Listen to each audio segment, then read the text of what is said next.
Okay dear friends, सबसे पहले तो जून के सेकेंड एपिसोड मंथन में यू पीपल आर वेलकम।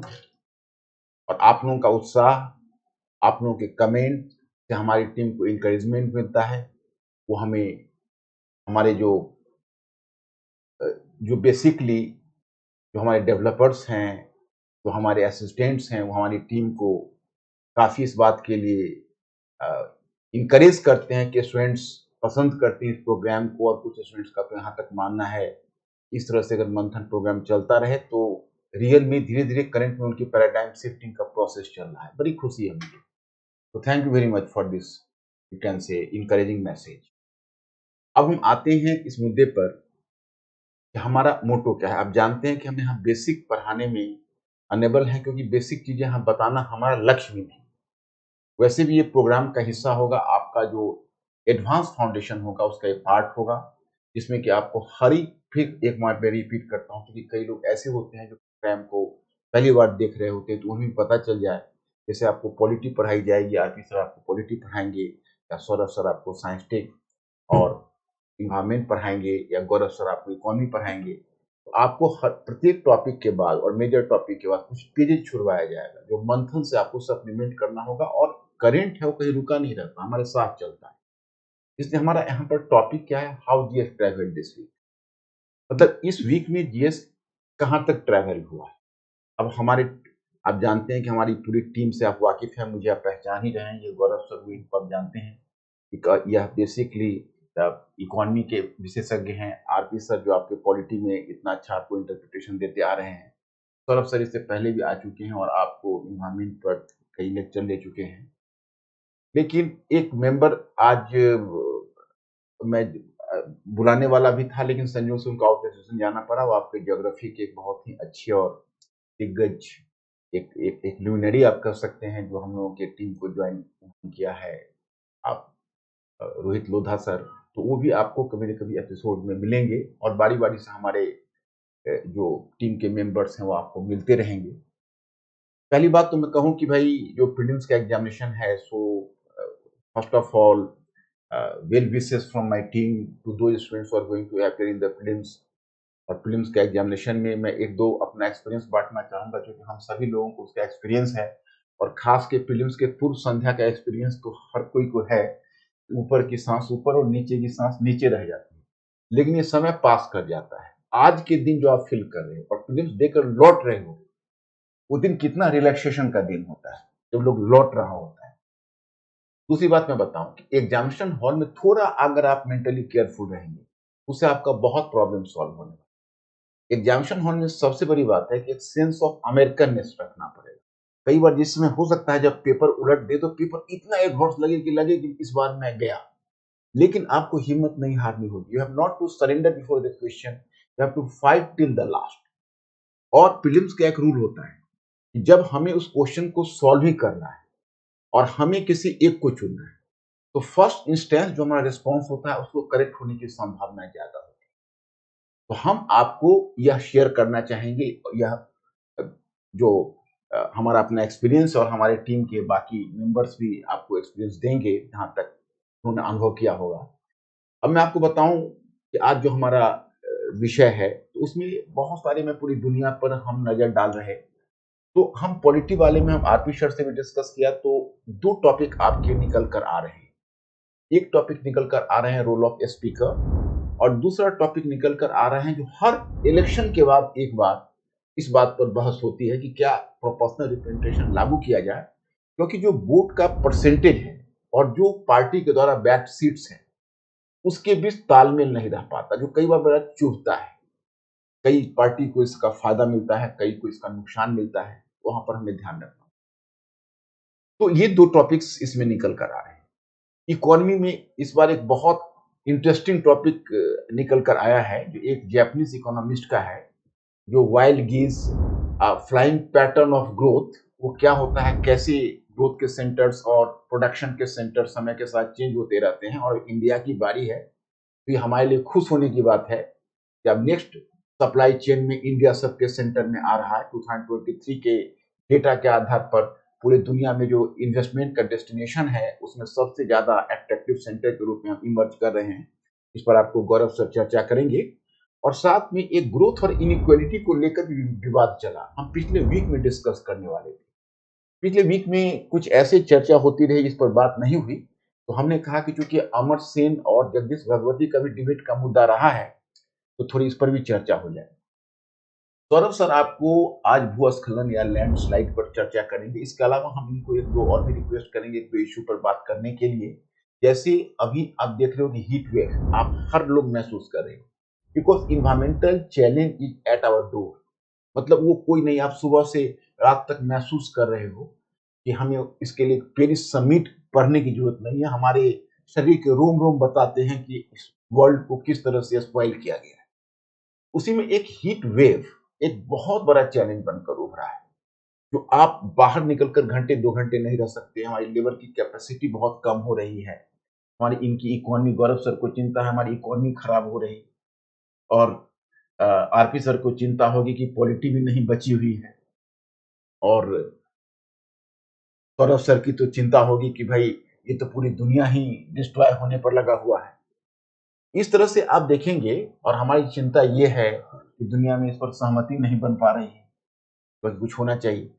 तो एक ये भी इश्यू है कि भाई आखिर गवर्नमेंट इसको डिजास्टर मैनेजमेंट के तहत क्यों नहीं रख देता। इस वीक का यह भी एक बड़ा ज्वलंत मुद्दा है। तो ये भी हम सौरभ सर को रिक्वेस्ट करेंगे कि थोड़ा सा इस पर ये टिप्पणी करें।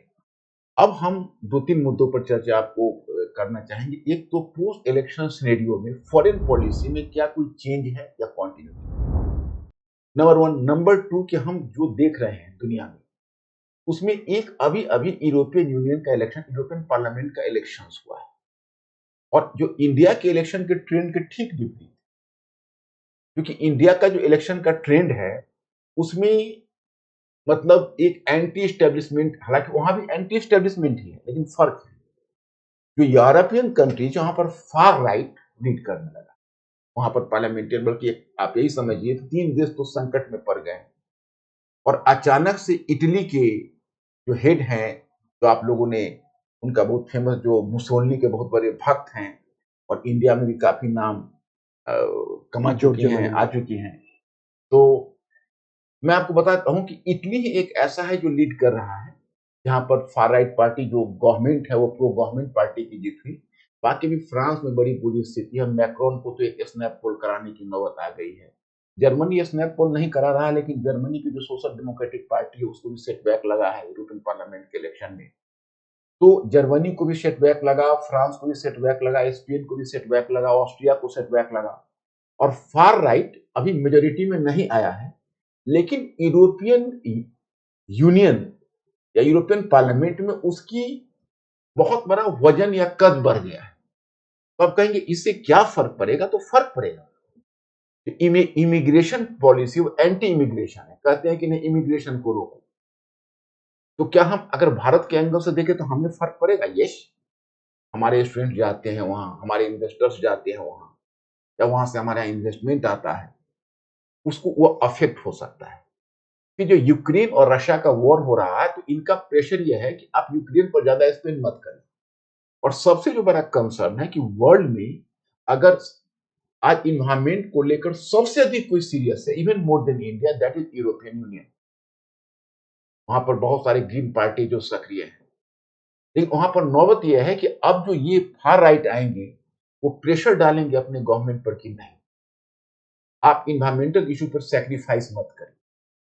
वहां पर पेजेंट्स का रिवोल्ट हो रहा है, यूथ का रिवोल्ट हो रहा है, क्योंकि आप जिस समय आप ऊर्जा उत्सर्जन को कम करेंगे, कार्बन उत्सर्जन को आप कम करेंगे, तो उसका सीधा इफेक्ट पड़ता है एग्रीकल्चर पर और एम्प्लॉयमेंट पर। वहां के लोग अब सेक्रीफाइस करने के लिए तैयार नहीं हो, फिर दुनिया का क्या होगा? तो चिंता का विषय तो है। अब इधर G7 का सेशन हो रहा है, उस पर भी हमारी नजर है, और हमारे प्रधानमंत्री पोस्ट इलेक्शन एरा में पहले अगर डेस्टिनेशन जा रहे हैं तो इटली जा रहे हैं, जहां G7 का कॉन्फ्रेंस होने वाला है, 2 डेज कॉन्फ्रेंस वो चल ही रहा। उस कॉन्फ्रेंस में कुछ ऐसे डिसीजन लिए गए हैं जिस पर हम खुश हुए या चिंतित हुए समझ में नहीं आ रहा, क्योंकि एक तरफ यूरोप और चाइना के बीच ट्रेड वॉर छेड़ने की संभावना है, इससे पूरी दुनिया को नुकसान होगा। लेकिन एक भारत को फायदा है कि सप्लाई चेन में चाइना पिछड़ता जाएगा, इंडिया आगे बढ़ता है। क्योंकि इनका जो इलेक्ट्रिक व्हीकल है उस पर तो पहले से भी उन्होंने टैक्स किया, फिर टैक्स करने की घोषणा की है। 37% तक टैक्स उस पर लगाने की बात है। इसके अलावा इलेक्ट्रॉनिक्स चिप को अमेरिका रोकने की कोशिश कर रहा है, और अमेरिका की पूरी कोशिश है कि सप्लाई लाइन में हम चाइना को धराशायी करके इंडिया को डेस्टिनेशन बनाए। वो उनका लक्ष्य नहीं है, लेकिन इसका फायदा हमें मिलने जा, तो हमें रोक नहीं सकते। लेकिन चलिए, अब इस टॉपिक पर हम बाद में आएंगे। अब हम पहली चर्चा शुरू करते हैं। तो हम पहले पोस्ट इलेक्शन सिनेरियो में पहले हम आरपी सर को ही कहेंगे कि क्योंकि स्पीकर, अब एक चीज मैं आपसे एक शेयर करना चाहूंगा जो मैं एक पॉलिटी में मैं महसूस करता हूँ कि दुनिया में सबसे अगर फ्रस्ट्रेटेड लॉट है तो इंडियन प्रेसिडेंटशिप का, जो राजेंद्र प्रसाद के समय से ये दर्द महसूस किया। इंडियन प्रेसिडेंट एक ऐसा इंस्टीट्यूशन है जो इलेक्शन का खतरा मोल लेता है, लेकिन उसको पावर नहीं है। और एक जो मुझे इंस्टीट्यूशन लगता है जो सबसे फॉर्चुनेट है, वो स्पीकर का एक एक एमपी का हैसियत रखता है, एक बहुत पावरफुल इंस्टीट्यूशन बनी। चिंता व्यक्त की जा रही है अभी जो पोस्ट इलेक्शन सिनेरियो है, और खासकर जो कोलिशन गवर्नमेंट है जिसमें कि किसी पार्टी को स्पष्ट बहुमत नहीं मिला है, तो अचानक से स्पीकर को फिर चांदी आने वाली है, और स्पीकर कुछ और भी अपने पावर का इस्तेमाल कर सकता है। इसमें क्या इसकी संभावना है, क्या खतरे हैं, और क्या इसका सलूशन है, इस पर थोड़ी अब चर्चा। जी सर। सर, इसमें स्पीकर के पावर पे जब भी चर्चा होगी तो एक बात को समझना है कि जो ओरिजिनल कॉन्स्टिट्यूशन बना था और कॉन्स्टिट्यूएंट असेंबली में जो भी डिबेट के बाद स्पीकर की शक्तियां, उसकी एलिजिबिलिटी या उसको हटाने के जो भी संवैधानिक पहलू दिए गए थे, वो तब के बाद से आज तक पूरी तरह से बदल चुके हैं। तो अभी जो चिंता है कि स्पीकर बहुत पावरफुल है, तो रूलिंग पार्टी उस पद को छोड़ना नहीं चाहती है। तो जनरली जब एक ही पार्टी को सामान्य बहुमत मिल जाए, पूर्ण बहुमत मिल जाए लोकसभा में, तो ये डिबेट नहीं होता है। लेकिन जहां कोलिशन गठबंधन की बात हुई, 2 3 4 5 पार्टियां मिलकर सरकार बनाएं, तो रूलिंग पार्टी चाहती है कि हमारा ही हो, और बाकी पार्टी चाहते हैं कि वो हमारा स्पीकर बने, ताकि हमारा कद बढ़े और हमसे धोखा ना हो, हमको हटा के किसी और दल को लाके फिर सरकार ना बन पाए।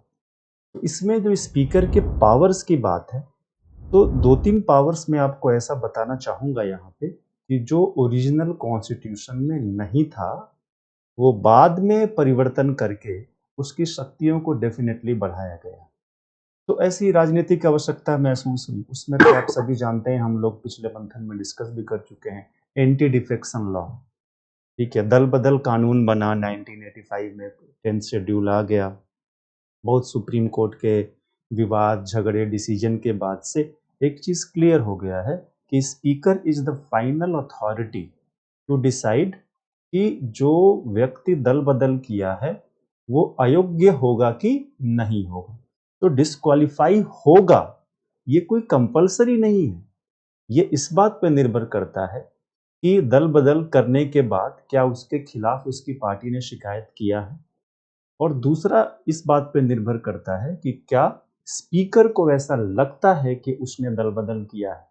अब स्पीकर को ऐसा लगता है वाला जो वाक्य है, शब्द प्रणाली है, इसका मतलब है, इसको कहते हैं हम लोग डिस्क्रिशनरी पावर, स्पीकर की विवेकाधीन शक्ति। अब जब बात विवेकाधीन की आती है, तो स्पीकर लोकसभा अगर स्कूल है, कॉलेज है, तो उसका हेडमास्टर की तरह होता है। उसको बहुत तरीके के डिस्क्रिशनरी पावर्स दिए गए हैं, लेकिन वो संविधान के अंदर से निकल के नहीं आते। संविधान में आर्टिकल 118 लिखा गया है। 118 में ये है कि संसद के दोनों सदन अपनी कार्रवाई को चलाने के लिए अपनी प्रक्रियाएं स्वयं निर्धारित करेंगे, और इस चीज को चलाने के लिए दोनों सदनों को स्वतंत्र रूप से एक सेक्रेटेरिएट यानी कि सचिवालय भी स्टाफ के साथ, कर्मचारियों के साथ दिया जाएगा। और इसी के तरीके से रूल्स ऑफ प्रोसीजर्स लोकसभा और रूल्स ऑफ प्रोसीजर्स राज्यसभा अलग अलग इन दोनों के वेबसाइट पे अवेलेबल है। अगर कोई इंटरेस्टेड है तो जाके देख भी सकता है। अब इस रूल्स ऑफ प्रोसीजर्स में स्पीकर को बहुत सारे पावर्स मिलते हैं। मैं 2-3 एग्जांपल आपको दूंगा, शायद प्रारंभिक परीक्षा में भी काम आ जाए। ठीक है। इससे पहला है कि स्पीकर जिस भी कमेटी में मेंबर होगा उसका हमेशा ही चेयरमैन होगा। दूसरा रूल, कुछ एक कमेटी में स्पीकर हमेशा ही मेंबर होगा, इसका मतलब है कि हमेशा ही चेयरमैन होगा। जैसे general purpose committee, rules committee, business advisory committee, 3 committee तो हमेशा लोकसभा स्पीकर के नेतृत्व में ही चलती है। जनरली लोकसभा की जो कमेटीज होती हैं या संसद की जो कमेटीज होती हैं उसमें लोकसभा के जितने भी मेंबर होते हैं वो सबको लोकसभा का स्पीकर ही नॉमिनेट करता है, और जब तक कोई बहुत बड़ा विवाद ना हो चेयरमैन भी स्पीकर ही नॉमिनेट करता है।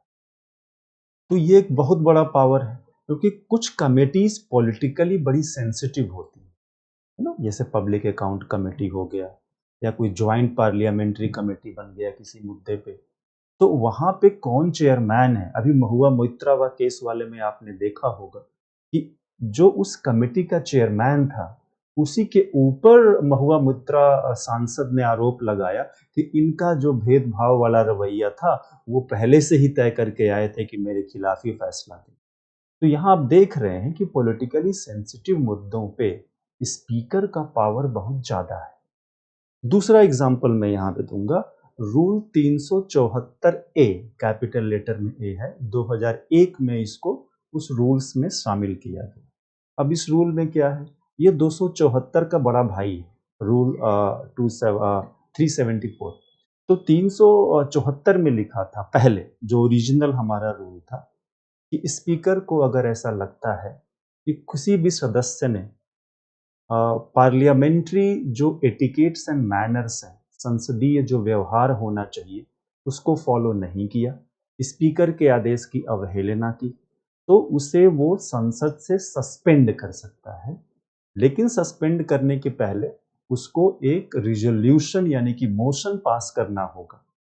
2001 में जीएमसी बालयोगी साहब स्पीकर थे, एनडीए की सरकार थी, बीजेपी के वाजपेयी जी प्रधानमंत्री थे, और जीएमसी बालयोगी मैं इसलिए बता रहा हूं क्योंकि वो टीडीपी के थे, जो एग्जैक्टली आज सिनेरियो है, और वो टीडीपी पार्टी से स्पीकर थे। लोकसभा स्पीकर रहते हुए मृत्यु हो गई उनकी, और ऐसे एकमात्र स्पीकर हैं, एक और उनकी खास बात रही, फिर मनोहर जोशी स्पीकर बने। तो खैर, तो जीएमसी बालियोकी के समय रूल्स को चेंज किया गया और 374 को थोड़ा संशोधन करके उसका बड़ा भाई 374 ए डाला गया, और उसमें सिर्फ एक छोटा सा चेंज है। स्पीकर को अगर किसी संसद सदस्य को असंसदीय व्यवहार के लिए संसद से अगर सस्पेंड करना है तो उसे अब रिजोल्यूशन मोशन लाने की जरूरत नहीं है, वो स्व विवेक से भी कर सकता है, और हमने देखा कि लगातार इस चीज का प्रयोग किया गया है। तो कहने का मतलब ये है कि स्पीकर जो भी होता है वो पूरे सदन का एक तरीके से सर्वे सर्वा होता है।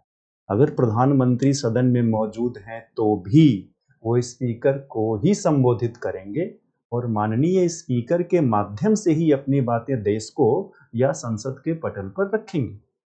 तो स्पीकर के इस पावर के चलते, पहला एंटी डिफेक्शन वाला, दूसरा कमेटी सिस्टम वाला, तीसरा सारी कमेटी जो रूल्स ऑफ बिजनेस प्रोसीजर है, कौन बोलेगा सदन में, कितना बोलेगा, कब बोलेगा, क्वेश्चन आवर आज सस्पेंड किया जाए क्या, जीरो आवर आज एक्सटेंड किया जाए क्या, और मोशन और रिजोल्यूशन तो जितने भी हैं वो स्पीकर जब तक संज्ञान में नहीं लेता है, कॉग्निजेंस में नहीं लेता है, तब तक कोई भी मोशन या रिजोल्यूशन संसद में स्वीकृत नहीं होता, उस पर कोई डिस्कशन, निर्णय या वोटिंग नहीं हो सकती।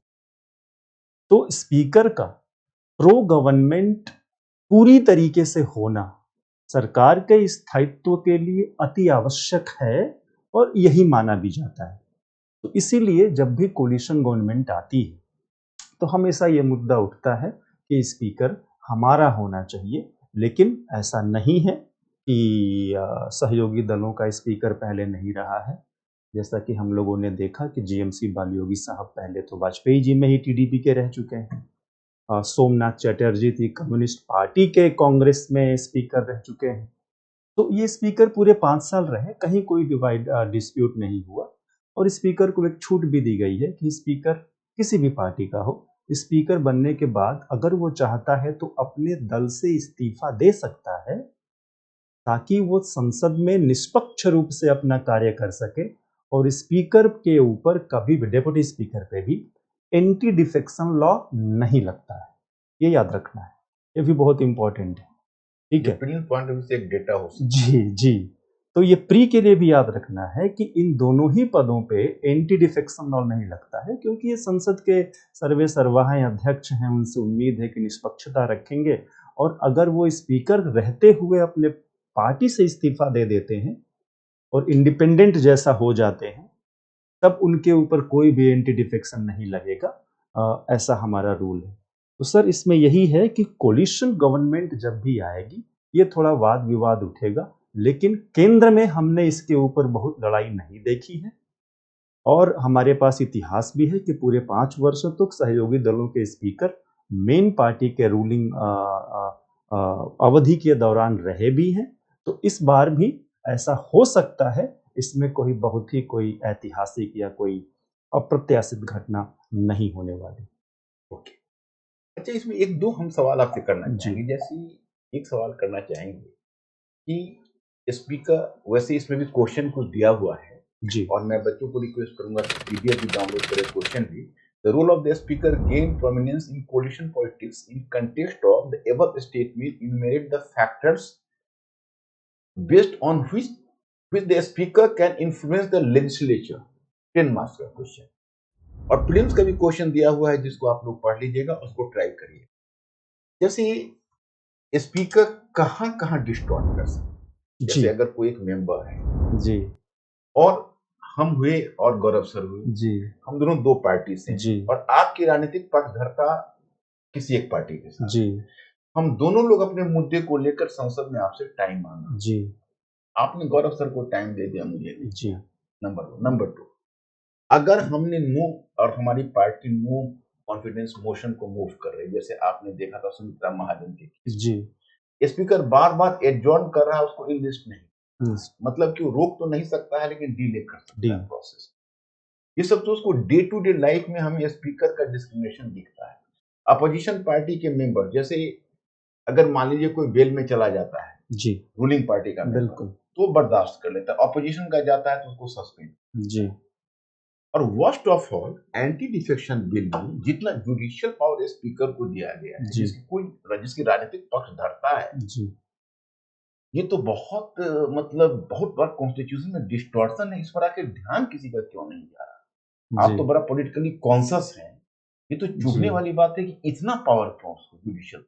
जी, असल में सर देखिए, जिस समय एंटी डिफेक्शन लॉ आया था, उस समय विधानसभा में ये बड़ी समस्या थी और एक लोग, 2 लोग पार्टी छोड़ के हॉर्स ट्रेडिंग करके पैसे लेके या करप्शन को रोकने के लिए इस चीज़ को लाया गया था और ये माना गया था कि ये बहुत बड़ा फिनोमेना नहीं है, एकाध ऑड लोग ही होंगे जो इसमें फँसेंगे और इसीलिए स्पीकर को उस तरीके का पावर दे दिया गया।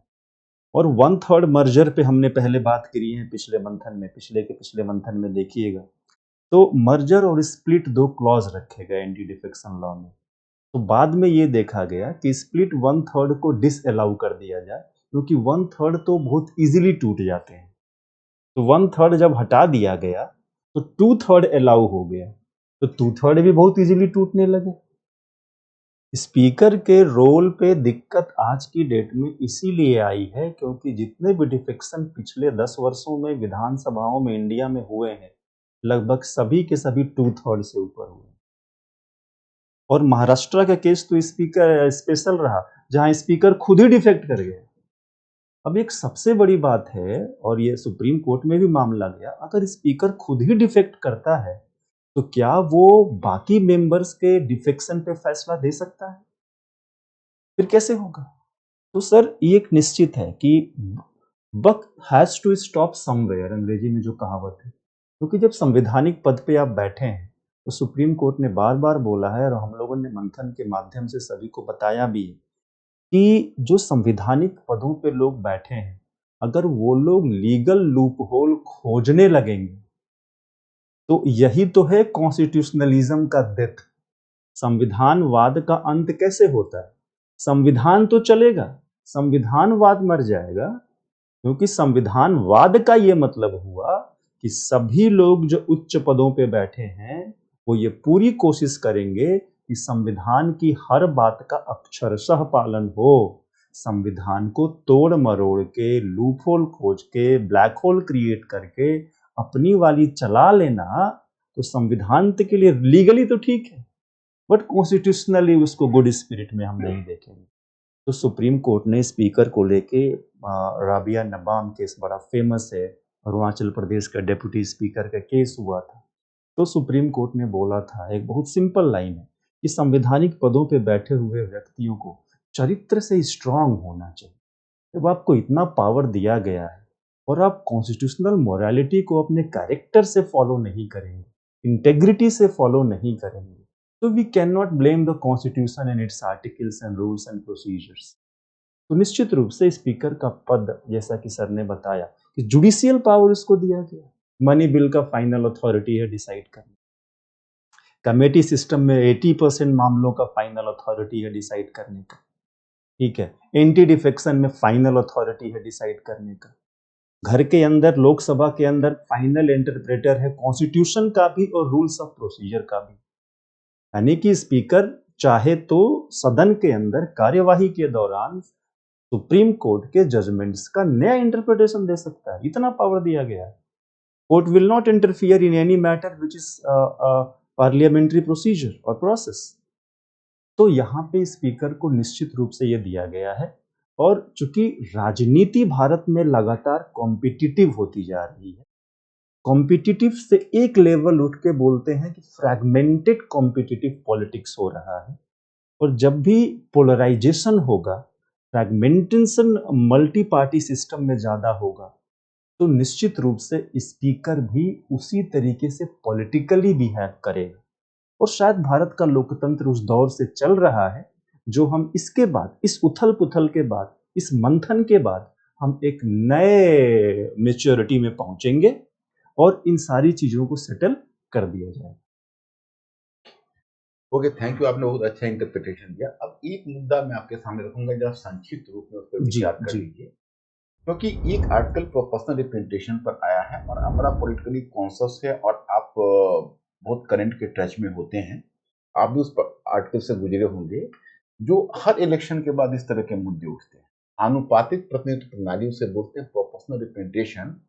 तो होता है कि भाई ये हमारा जो सिस्टम है that has been rotten now, it should be replaced by a new system that is called the proportional representation. इस पर थोड़ा सा आप अपना प्रकाश डालें। जी जी ये बहुत ही इंटरेस्टिंग है, और चूंकि पीटी भी आ ही गया तो इसमें भी बहुत तरीके से आपको लाभ हो सकता है। देखिए, चुनाव में वोटर्स वोट देते हैं और वोटिंग के काउंटिंग का मेथड अलग अलग हो सकता है। उद्देश्य वोटिंग का हर जगह एक ही है कि वोटर्स का रिप्रेजेंटेटिव का चुनाव करना, ठीक है। वोटर जब खुद ही रिप्रेजेंटेटिव बन जाए, उसको कहते हैं डायरेक्ट डेमोक्रेसी। वो दुनिया में लगभग कहीं नहीं है, स्विट्जरलैंड के एक आध मुद्दों पे चलता है, बट है वहां भी नहीं पूरी तरीके से देखा जाए तो अब आ गया कि रिप्रेजेंटेटिव ही डेमोक्रेसी हो सकती है, प्रतिनिधि मूलक लोकतंत्र होगा। तो प्रश्न यही है कि वोट काउंट कैसे किया जाए। भारत में जो दो प्रणालियां लागू हैं, वो दोनों हमारा सिस्टम कॉन्स्टिट्यूशन में दिया गया है। पहला तो है जितने भी डायरेक्ट इलेक्शन है भारत में, कौन कौन सा, लोकसभा, विधानसभा और लोकल बॉडीज, पंचायती राज, ये तीनों डायरेक्ट इलेक्शन है और तीनों एफपीटीपी सिस्टम से होता है। मतलब जो भी कैंडिडेट हाईएस्ट वोट गेटर होगा वो विनर टेक्स ऑल। जो रूल है कि भले ही उसको 18% ही वोट मिला हो, लेकिन बाकियों को अगर 18 से कम मिला है तो वो पूरा अकेले एक सीट यानी कि पूरा विनर हो जाएगा। तो इस तरीके से हाईएस्ट वोट गेटर ही वो विनर डिक्लेयर किया जाएगा। आप इसकी परेशानी देख रहे हैं कि जरूरी नहीं है कि विनर को 50% से ज्यादा वोटर्स ने लाइक किया हो। तो इस पे एक मॉरल क्वेश्चन उठता है कि आवर रिप्रेजेंटेटिव, जो हमारा प्रतिनिधि है, उसको आधे से अधिक जनता का समर्थन हासिल नहीं है, तो फिर हमारा रिप्रेजेंटेटिव कैसे हुआ? क्योंकि जिन लोगों ने उसको वोट नहीं दिया वो मेजॉरिटी में है। तो इस तरीके से ये पहला नैतिक दिक्कत आती है। दूसरा डेमोक्रेटिक दिक्कत आती है, उसमें क्या है कि माइनॉरिटी का वोट यूजलेस हो जाता है। और जब एफपीटीपी सिस्टम कहीं भी दुनिया में रहता है तो वहां पे एक साइड इफेक्ट जिसको हम खराब मानते हैं वो दिखना ही दिखना है कि माइनॉरिटी हमेशा एक वोट बैंक की तरह बिहेव करने की कोशिश करता है, कि माइनॉरिटी को भी समझ में आ जाता है कि अगर हमारा वोट अगर अलग हुआ तो अकेले तो कुछ कर नहीं पाएगा। तो by default political democratic mobilisation में वो वोट बैंक की तरह यानी कि सॉलिडेरिटी वोट की तरह बिहेव करेगा, जिसको फिर हम कहते हैं ये गलत हो रहा है, सही हो रहा है। इन सारी बातों का सल्यूशन माना जाता है कि एफपीटीपी के अलावा प्रोपोर्शनल रिप्रेजेंटेशन सिस्टम हो सकता है, लिस्ट सिस्टम हो सकता है, मिक्स्ड वोटिंग सिस्टम हो सकता है। तो कई तरीके के दुनिया में सिस्टम है। भारत में प्रोपोर्शनल रिप्रेजेंटेशन सारे के सारे इनडायरेक्ट इलेक्शन पे लागू होता है। कौन कौन सा? राज्यसभा, वाइस प्रेसिडेंट, प्रेसिडेंट, और अगर विधान मंडल में आपका सेकंड चैम्बर है जिसे विधान परिषद कहते हैं, तो इन सभी जगहों पे proportional representation through single transferable vote से ही चुनाव और काउंटिंग होती है। तो हम इसको भारत की आम जनता के लिए प्रत्यक्ष चुनाव में क्यों नहीं लागू करते हैं? इसका कैलकुलेशन टफ है, बहुत ही कॉम्प्लिकेटेड है और स्टेबिलिटी पे असर पड़ता है। तो इस बात पे सुप्रीम कोर्ट, लॉ कमीशन की हमारी 170th रिपोर्ट या बहुत तरीके की चीजें रही हैं, चुनाव आयोग ने खुद भी तो बहुत सीरियसली इस पे न्यूज़पेपर्स कभी कभी बात करते हैं कि भारत में इसको वैसा करना चाहिए। अच्छा, सर ने उल्लेख किया कि पेपर में आया था, तो पेपर में आने के पीछे वहां पे एक स्पेशल टाइप का उन लोगों ने प्रोपोर्शनल रिप्रेजेंटेशन का नाम दिया, बात किया, डाइग्रेसिव प्रोपोर्शनल रिप्रेजेंटेशन की थियरी दिया कि प्रोपोर्शनल रिप्रेजेंटेशन अगर 100% आप लागू नहीं भी कर पाते हैं तो कम से कम भारत में एक सेमी प्रोपोर्शनल रिप्रेजेंटेशन का कोई सिद्धांत दिया जा सके। अब इसका मतलब क्या होता है कि भारत में जैसे राज्यसभा की सीटों का बंटवारा किया गया है, जैसे अरुणाचल का पॉपुलेशन है 18.5 लाख और राज्यसभा सीट है 1, यूपी का पॉपुलेशन है 24 करोड़, राज्यसभा सीट है 31। अगर दोनों के पॉपुलेशन को देखा जाए तो 18 लाख पे एक राज्यसभा एमपी अरुणाचल से और 75 लाख यूपी के पॉपुलेशन से एक राज्यसभा एमपी यूपी से। तो डेमोक्रेसी कहां हुई? आप कह सकते हैं इसी को कहते हैं डाइग्रेसिव प्रोपोर्शनल रिप्रेजेंटेशन, जहां पे छोटे राज्यों को, जहां जनसंख्या कम है, वहां पे उनका रेशियो ऑफ रिप्रेजेंटेशन मेंबरशिप बढ़ाया जाएगा और बड़े राज्य जहां पे है उनको कम कर दिया जाएगा, ताकि जो पॉपुलेशन का डिफरेंस है वो उतना रिफ्लेक्ट ना हो जितना कि एक्चुअली है। 18 लाख में भी एक स्टेट है और 24 करोड़ में भी एक स्टेट है इंडिया में।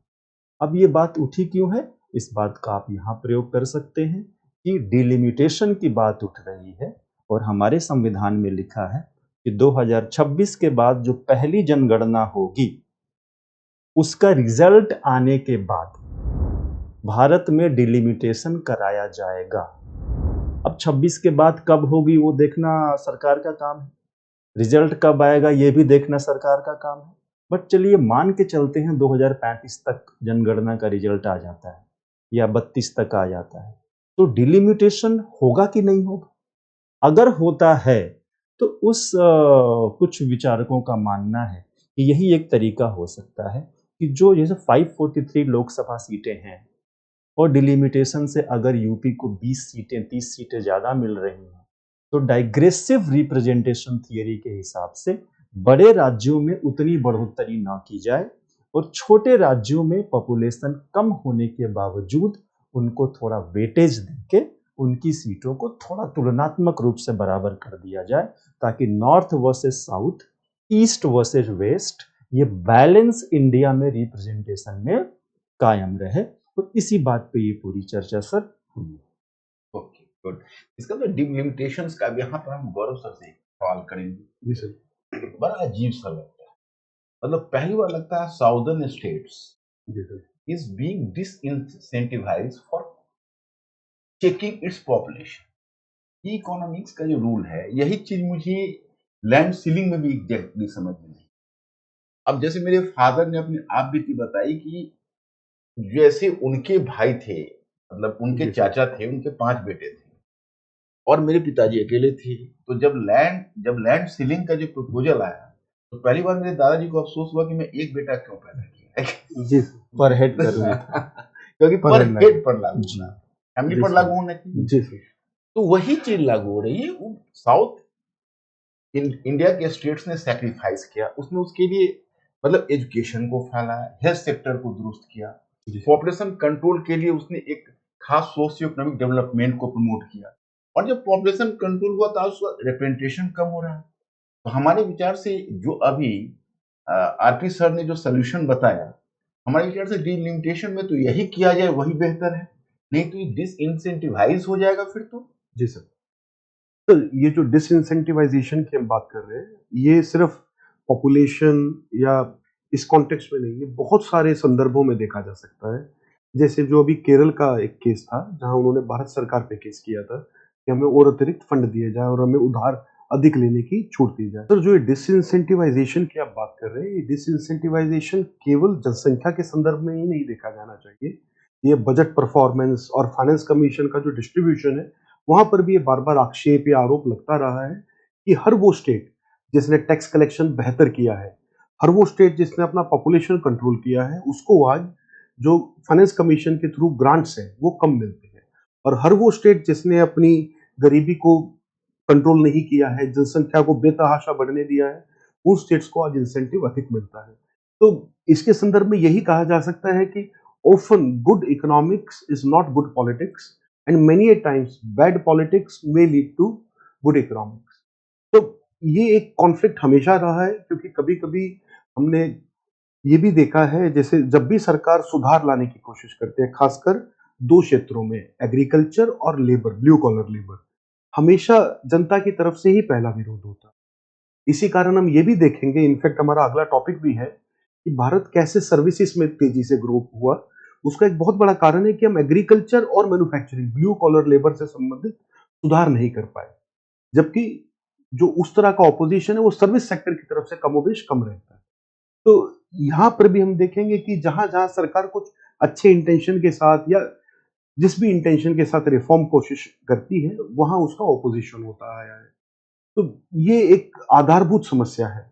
और इसमें जैसा आरपी सर ने भी कहा कि जैसा अमेरिका में एक इलेक्टोरल कॉलेज सिस्टम है, जहां पे कि कैलिफोर्निया या न्यूयॉर्क जैसे स्टेट पूरी तरह से पार्लियामेंट को डोमिनेट ना कर दे, कांग्रेस को, तो छोटे स्टेट्स जिनका पॉपुलेशन कम है, जैसे नॉर्थ कैरोलिना या अरिजोना, इनको अधिक रिप्रेजेंटेशन उसमें दिया गया है और उसका एक फॉर्मूला है, तो ताकि न्यूयॉर्क और कैलिफोर्निया का आउटसाइड जो डोमिनेशन है वो थोड़ा कम हो सके। तो ऐसा भी नहीं है कि सबको बराबर कर दिया जाए, किंतु कहीं ना कहीं एक सेंस ऑफ सेम्बलेंस रहे। बिल्कुल। अच्छा, आज का जो टॉपिक है वो थोड़ा जी सर। इंटरेस्टिंग है। आप तो क्योंकि कई मुद्दे आपसे डिस्कस करने हैं, थोड़ा जी सा सर। प्रिसाइजली ही आप उसको समझा दें। ये बेसिकली हुआ ऐसा कि हमारी टीम ने एक टॉपिक की तरफ हमारा ध्यान दिलवाया जी सर। कि भाई इस बार की जो बिजनेस स्टैंडर्ड है उसमें एक फिजियोलॉजी के साथ एक टॉपिक उभारा। एक जापानीज एक इकोनॉमिस्ट है, उसका स्टेटमेंट है जी सर। और उसको बोलते हैं the wild geese flying pattern pattern. Of growth. जी सर। अब वाइल्ड गिज जो इनका फार्मूला है, wild geese flying pattern of growth, उसमें इनका बेसिकली ये कहना हुआ कि जैसे जापान था सेकेंड वर्ल्ड वॉर के बाद, उसको चीप लेबर का फायदा मिला और जी। जो टेक्सटाइल इंडस्ट्री है वो बेसिकली लेबर इंटेंसिव। जी सर। तो जापान ने अपनी तरक्की की और बहुत फास्ट इंडस्ट्रियलाइजेशन किया, लेकिन जब इंडस्ट्रियलाइजेशन होता है तो उसका एक आफ्टर इफेक्ट होता है, उसका लेबर फिर कॉस्टली हो जाता है, क्योंकि एक टाइम ऐसा होता है कि बहुत ज्यादा प्रोडक्शन होने लगता है, कंपटीशन बढ़ता है उसके खुद के अपने होम कंट्री में, तो लेबर उसका कॉस्टली हुआ। जी सर। वो क्या करता है कि अपना डेस्टिनेशन कहीं और खोजने जी लगता सर। है। तो वो जापान ने अपना डेस्टिनेशन अन एशियन कंट्रीज में बेस के रूप में अपना प्रोडक्शन सेंटर्स को डेवलप किया, उसमें एशियन फोर डेवलप कर गए, जी सर। जिसको एशियन फोर, एशियन टाइगर के टाइगर नाम की। से बात किया।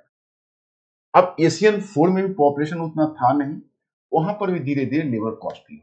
अब लेबर वहां कॉस्टली हुए तो अब इन देशों ने, एशियन फोर ने अपना डेस्टिनेशन चाइना को बनाना शुरू जी किया। सर। तो चाइना एक नए हब के रूप में उभरा।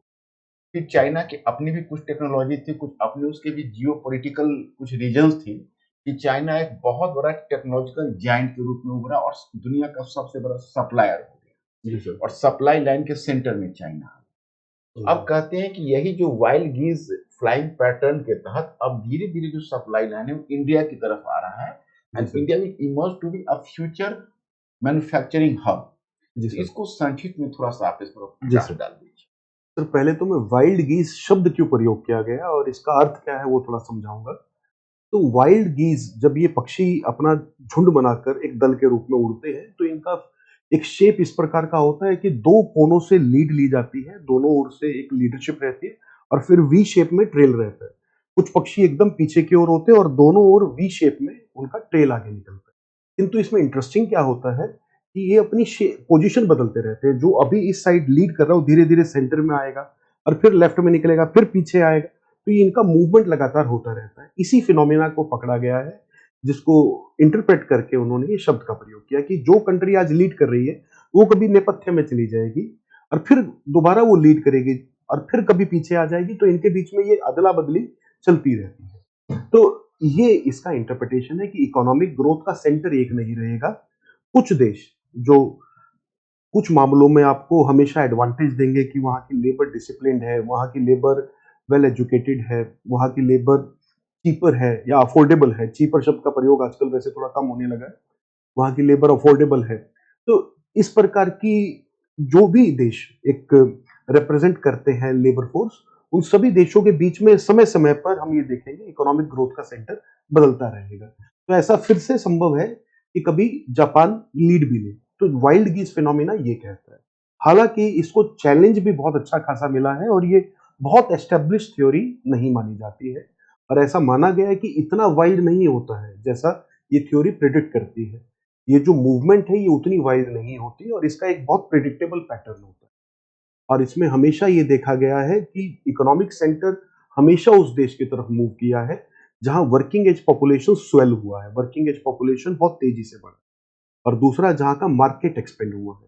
तो इस प्रकार हम ये वाइल्ड गेस नहीं करेंगे, हम हमेशा प्रिडिक्ट कर सकते हैं कि अगला इकोनॉमिक लीडर कौन होगा। जैसा कि एक द इकोनॉमिस्ट मैगजीन में प्रिडिक्ट किया गया था, BRICS economy will be the future. और इनफैक्ट जो ब्रिक्स आज एक ग्रुप है, ये पहले किसी ने जर्नलिस्टिक टर्म कॉइन किया था और उसके बेसिस पे बाद में ये ग्रुप बना। तो ये भी एक प्रिडिक्शन का मॉडल था। इसी प्रकार समय समय पर एक प्रिडिक्शन आता रहता है कौन सा इकोनॉमी किस ग्रुप को, किस क्षेत्र को कब लीड करेगा। जैसे आज से 15 साल पहले पोलैंड के बारे में प्रिडिक्शन किया गया था और आज पोलैंड वाकई ही यूरोप की ग्रोथ को लीड कर रहा है। तो ये उतना वाइल्ड नहीं होता और इसको लेके उतना ही चैलेंज भी है। अब अगर हम इस वाइल्ड गीस की थ्योरी को छोड़े, इसमें मुख्य मुद्दा पकड़े जिस पे यूपीएससी अपने प्रश्न पूछ सकता है, तो वो ये है, क्यों किसी देश में ग्रोथ होती है। आखिर कोई देश कैसे इन्वेस्टमेंट का केंद्र बन जाता है, निवेश का केंद्र बन जाता है। मुख्य बिंदु ये है। जैसे आपको प्रश्न पूछा जा सकता है, do you think India will continue to attract investment, और do you think India will be able to revive its manufacturing sector, will India be able to shift from service sector dominated investments to और FDI to manufacturing centre. इस तरह से multiple dimension से आपसे प्रश्न पूछेगा। इन सभी प्रश्नों में आपको उत्तर एक ही दिशा की ओर लेके जाना होगा, वो ये कि कोई भी देश ग्रोथ क्यों करता है। और इसमें हमारे इकोनॉमिक सर्वे में बड़ा ब्यूटीफुल एनालिसिस दिया गया था और उन्होंने एक इसका प्रॉपर थ्योरी दिया था कि कोई भी देश तब तरक्की करता है, तब इन्वेस्टमेंट का सेंटर बनता है, जब वो 3 एरिया में कुछ रिप्रेजेंट करता है। सबसे बड़ी बात, वहां पर पहले से ग्रोथ रेट डिसेंट साइज हो, एक मार्केट साइज डिसेंट हो, मतलब वहां जनसंख्या अधिक हो और जनसंख्या बढ़ रही हो। दूसरा, वहां पर इकोनॉमिक स्टेबिलिटी हो, बहुत अधिक स्टेबिलिटी भी नहीं तो एक मिनिमम स्टेबिलिटी एटलीस्ट हो, कि इन्फ्लेशन एक लेवल के नीचे रहता है, व्यापार घाटा एक लेवल के नीचे रहता है। इतना भी अगर होगा तो वो देश पिक करेगा। और इसके बाद जो अन्य कारक उस देश को हेल्प करते हैं, फिर उसमें ease of doing business, contract enforcement, इस तरह की चीजें कि वो देश कितने रिफॉर्म कर पा रहा है। तो इस प्रकार के अनेक घटक ये तय करते हैं कौन से देश पिक किए जाएंगे या कौन से देशों में निवेश अधिक होगा। तो ऐसे में अगर हम अब भारत की पोजीशन को स्टडी करें या हम कोशिश करें कि भारत का कैसा परफॉर्मेंस है, भारत को क्यों डोमिनेट करना चाहिए या भारत क्यों इसमें आगे रहेगा, तो भारत इस समय एक ऐसा देश है जहां जनसंख्या सर्वाधिक है और दूसरा जनसंख्या अभी भी बढ़ रही है और एक और हमारी जनसंख्या अभी भी अधिकांश रूप में यूथ है। एक ऐसी जनसंख्या जहां यूथ का प्रोपोर्शन कम हो जाए, उनका रेशो कम हो जाए, अनुपात कम हो जाए, तो उससे क्या होता है कि जब हम वृद्ध होने लगते हैं तो हमारी आकांक्षाएं, हमारी जीवन से जो उम्मीदें हैं वो कुछ बदल जाती हैं और हमारा कंजम्पशन कम होता है और हम रिस्क की तरफ नहीं जाते हैं। हमारा रिस्क टेकिंग एपेटाइट भी कम होता है, कैपेबिलिटी भी कम होता है। तो इस तरह की कोई भी देश या इकोनॉमी जिसमें वृद्ध जनसंख्या का अनुपात बढ़ गया हो, वहां पे एंटरप्रेन्योरशिप गिर जाती है। जैसा हमने जर्मनी, जापान के केस में देखा, वहां पर कंजम्पशन का लेवल गिरने लगता है। अब वो वृद्ध लोग फैंसी गाड़ियां, स्पीड कार या इस तरह की चीजें नहीं चलाएंगे, तो वो एक सिंपल साधारण गाड़ी लेंगे, भले ही उनके पास पैसा भी हो। तो इस प्रकार हम कंजम्पशन के पैटर्न में एक पूरा पूरा चेंज देखते हैं।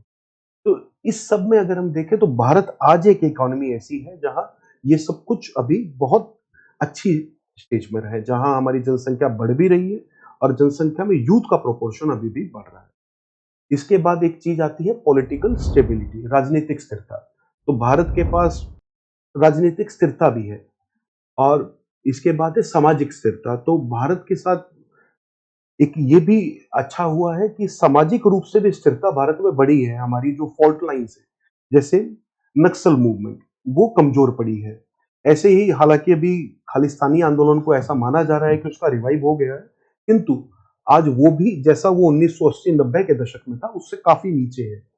इसी प्रकार अन्य जो भी सोशल कॉन्फ्लिक्ट देखते हैं वो उतने उग्र रूप में हमारे सामने या मुखर रूप में हमारे सामने नहीं है। तो सामाजिक रूप से भी भारत में काफी अधिक स्टेबिलिटी है। तो ये सब कारण भारत को एक बहुत आगे जाने वाला मार्केट बनाते सॉरी हैं। फॉर इंटरप्शन, जैसे आपका इसमें मुद्दा था जो मेरे सेंटर में मुद्दा कि भाई क्या मैन्युफैक्चरिंग केस में, जी सर। जैसे सर्विस सेक्टर में इंडिया लीड कर रहा है, मैन्युफैक्चरिंग केस का स्कोप है। जी सर।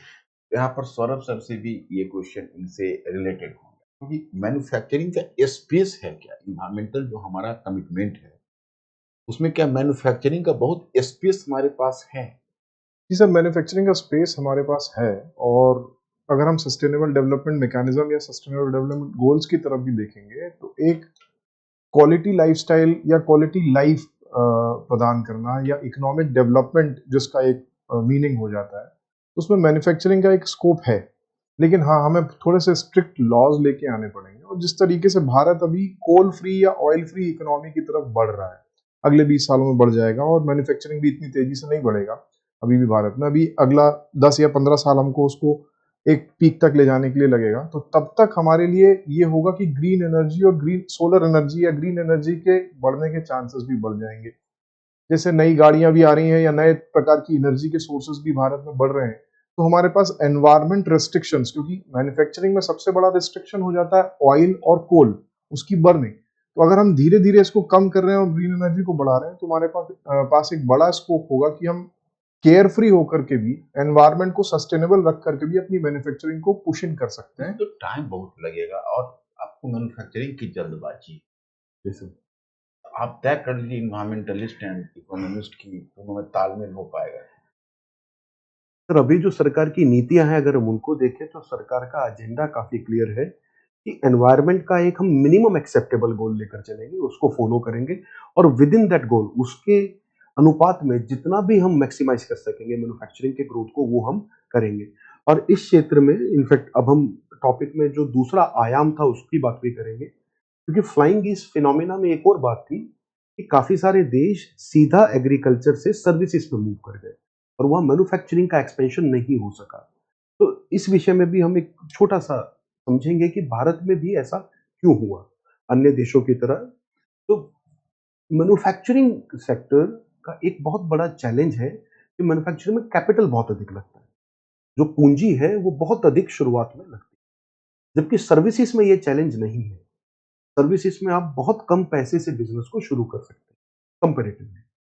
तो बहुत सारे स्टूडेंट इस बात को इनफैक्ट कंफ्यूज भी करते हैं कि सर्विसेज एक लेबर इंटेंसिव सेक्टर है। हम ऐसा मानते हैं कि सर्विसेज तो जॉब्स क्रिएट नहीं कर पाते। तो ये एक मिसनोमर है, ये एक पूरी तरह से सही इंटरप्रिटेशन नहीं है। क्योंकि जब भी हम बात करते हैं कोई सेक्टर लेबर इंटेंसिव है या नहीं, तो वो इस बात से नहीं पैमाना नापा जाता कि वहां पर कितनी टोटल जॉब क्रिएट हुई। इसका पैमाना ये है कि वह K2L रेशियो क्या है। K2L मतलब पूंजी बनाम लेबर, कितनी पूंजी की खपत है, कितनी लेबर का एब्जॉर्प्शन है, कितनी लेबर को कितनी पूंजी पर जॉब दे पा रहे। सर्विस को आप कहाँ रखते service is quite labour intensive. अगर एक जॉब क्रिएट करने के लिए मैन्युफैक्चरिंग में हमें 8 लाख रुपया खर्च करना पड़ता है, तो सर्विस में ये मान के चलिए वो 3.5 लाख रुपया है। तो इसलिए सर्विसेज एक लेबर इंटेंसिव सेक्टर है, ये हमें समझना पड़ेगा। और क्योंकि भारत में लेबर अवेलेबल भी है, अफोर्डेबल भी है और वो एजुकेटेड भी है, इसी कारण भारत का जो सर्विसेज सेक्टर ग्रोथ है वो अत्यधिक हुआ। तो भारत के साथ कुछ ऐसे नेचुरल फिनोमिना रहे हैं और उसकी ग्रोथ में एक ऐसा पैटर्न रहा है जिसने सर्विसेज को एक तरह से पुश किया है। और उसमें एक बहुत बड़ा फैक्टर है, आप देखेंगे आईटी सेक्टर। आईटी सेक्टर में इनिशियल इन्वेस्टमेंट मिनिमम है।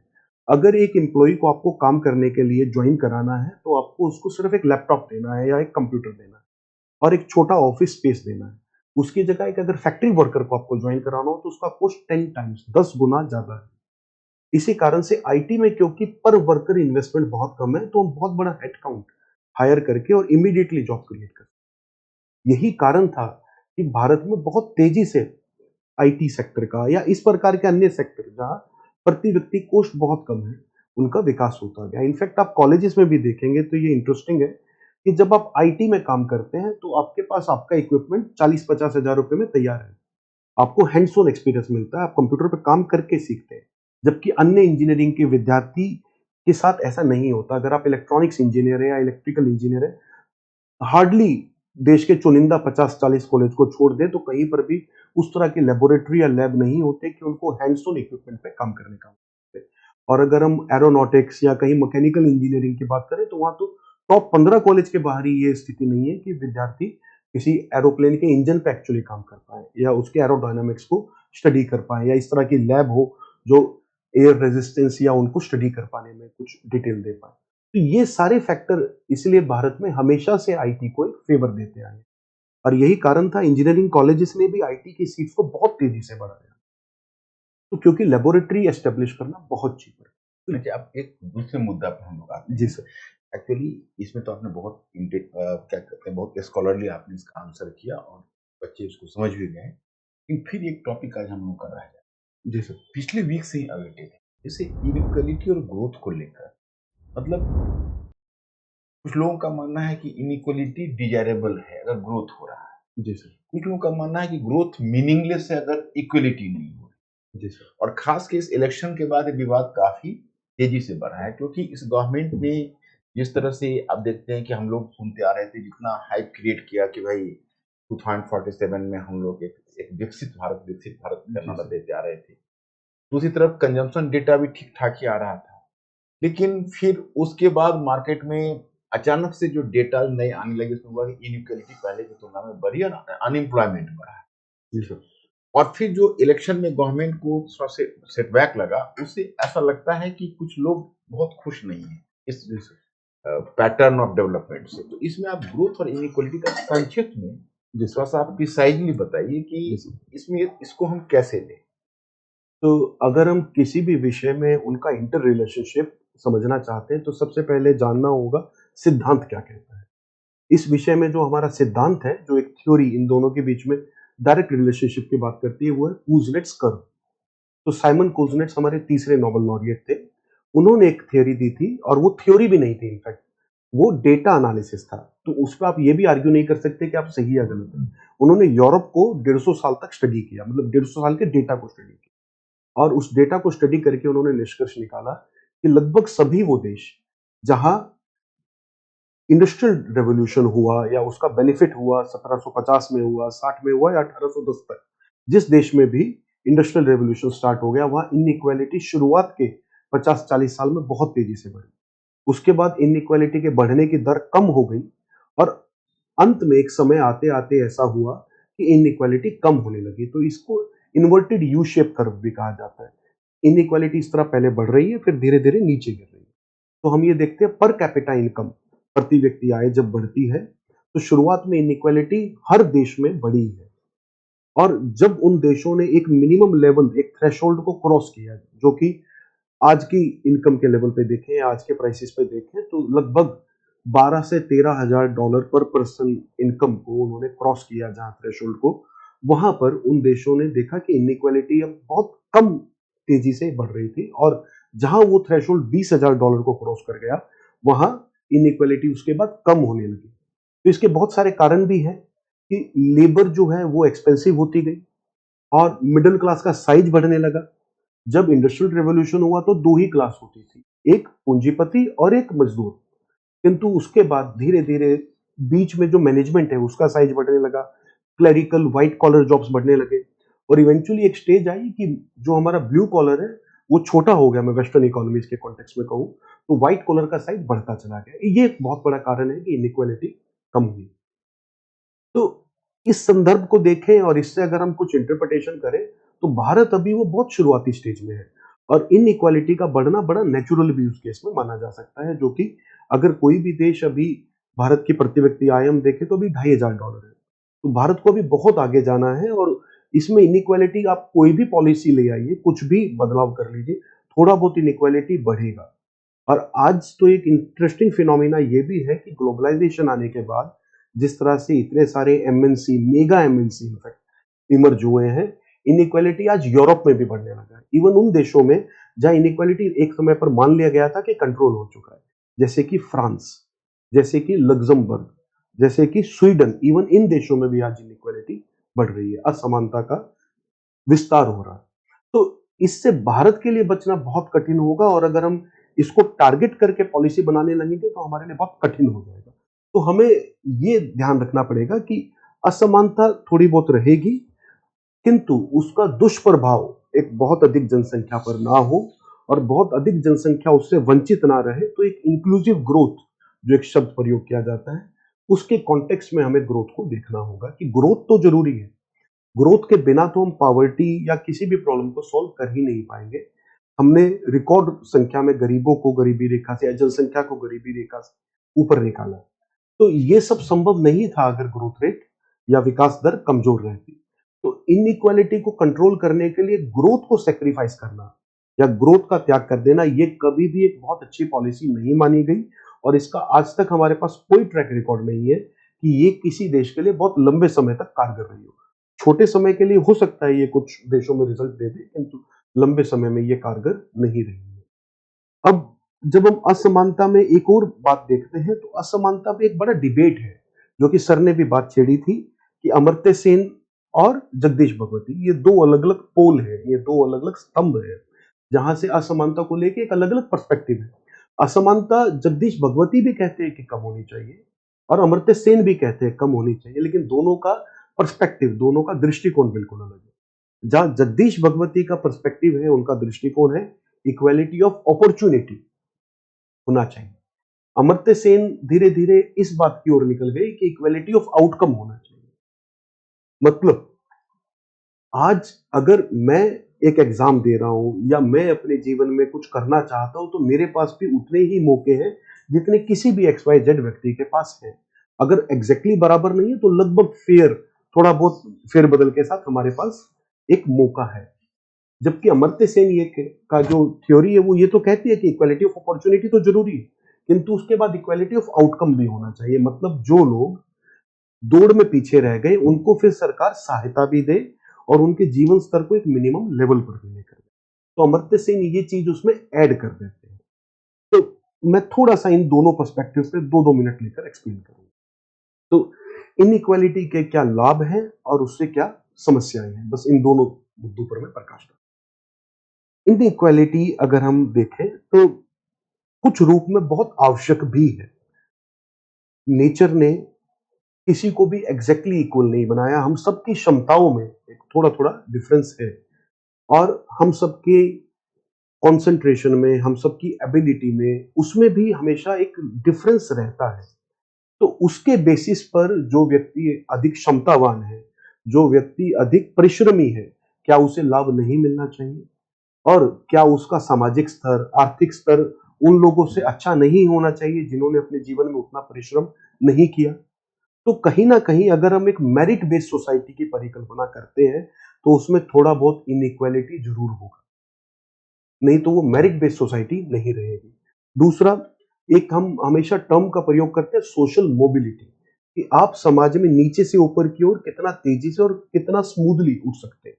आपका जन्म, आपका पालन पोषण जिन कंडीशन में हुआ था, क्या आप उनको बदल सकते हैं अपने जीवन काल में? जैसे भारत में कास्ट एक बहुत बड़ी समस्या है। कास्ट के कारण ये माना जाता है सोशल मोबिलिटी भारत में और देशों से या और सभ्यताओं से कम रही है। आप जिस कंडीशन में पैदा हुए हैं उन्हीं कंडीशन में आपको रहना होता है। एनीवेज, ये एक दूसरा इश्यू है। तो सोशल मोबिलिटी जो पर्सपेक्टिव है वो भी यही बात है कि आप जब ऊपर उठ रहे हैं तो ऊपर किस पैमाने पर उठ रहे हैं? आर्थिक पैमाने पर, प्रेस्टीज के पैमाने पर, और सामाजिक और एक स्टेबिलिटी के पैमाने पर। तो इन सभी पैमानों पर अगर आप देखेंगे, अगर आप मेजर करेंगे तो फिर वही इनइक्वालिटी या असमानता की बात आएगी। क्योंकि जो उस समान सामाजिक ऊपर नीचे उठने में कोई नीचे है कोई ऊपर है, तभी तो वो ऊपर नीचे हो रहा है। उसी को तो हम मोबिलिटी कह रहे हैं। तो ये भी एक मेरिट बेस्ड सोसाइटी में असेंशियल है। यही दोनों चीजें आपकी पॉपुलेशन को या हमारी जनसंख्या को या लोगों को एस्पिरेशनल बनाती है, भविष्योन्मुखी बनाती है। और ये बहुत आवश्यक है। अगर युवा भविष्योन्मुखी नहीं होगा, एस्पिरेशनल नहीं होगा, तो इकोनॉमिक ग्रोथ नहीं होगा। तो थोड़ा इनइक्वालिटी इस संदर्भ में आवश्यक है। फिर एक और इसमें कॉन्सेप्ट है कि इनइक्वालिटी से, क्योंकि कुछ लोगों के पास वेल्थ अधिक रहता है तो वो लोग रिस्क लेने की पोजीशन में रहते हैं। नए नए बिजनेस स्टार्ट करना, नए नए आइडियाज पे पैसा लगाना, वो भी तभी हो सकेगा जब इनइक्वालिटी हो, कुछ लोगों के पास अत्यधिक पैसा हो। तो ये एक पर्सपेक्टिव है। अब इनइक्वालिटी के दुष्प्रभाव, असमानता के दुष्प्रभाव। तो असमानता को लेकर जो समस्याएं हैं वो भी बहुत अधिक है। अगर हम ये कहते हैं कि कुछ लोगों के पास अधिक पैसा है तो वो अधिक रिस्क लेके अधिक बिजनेस चलाएंगे, वो एक ठीक बात है, किंतु उससे एक और बड़ी समस्या उत्पन्न होती है कि अमीर व्यक्ति या धनी व्यक्ति उतनी मात्रा में खर्च नहीं करते, या उनका जो खर्च करने का पैटर्न है वो बड़ा अलग होता है। वो इंपोर्ट्स ज्यादा करते हैं, वो लग्जरी एक्सपेंडिचर ज्यादा करते हैं, जिसका समाज को डायरेक्टली उतना बेनिफिट नहीं मिलता।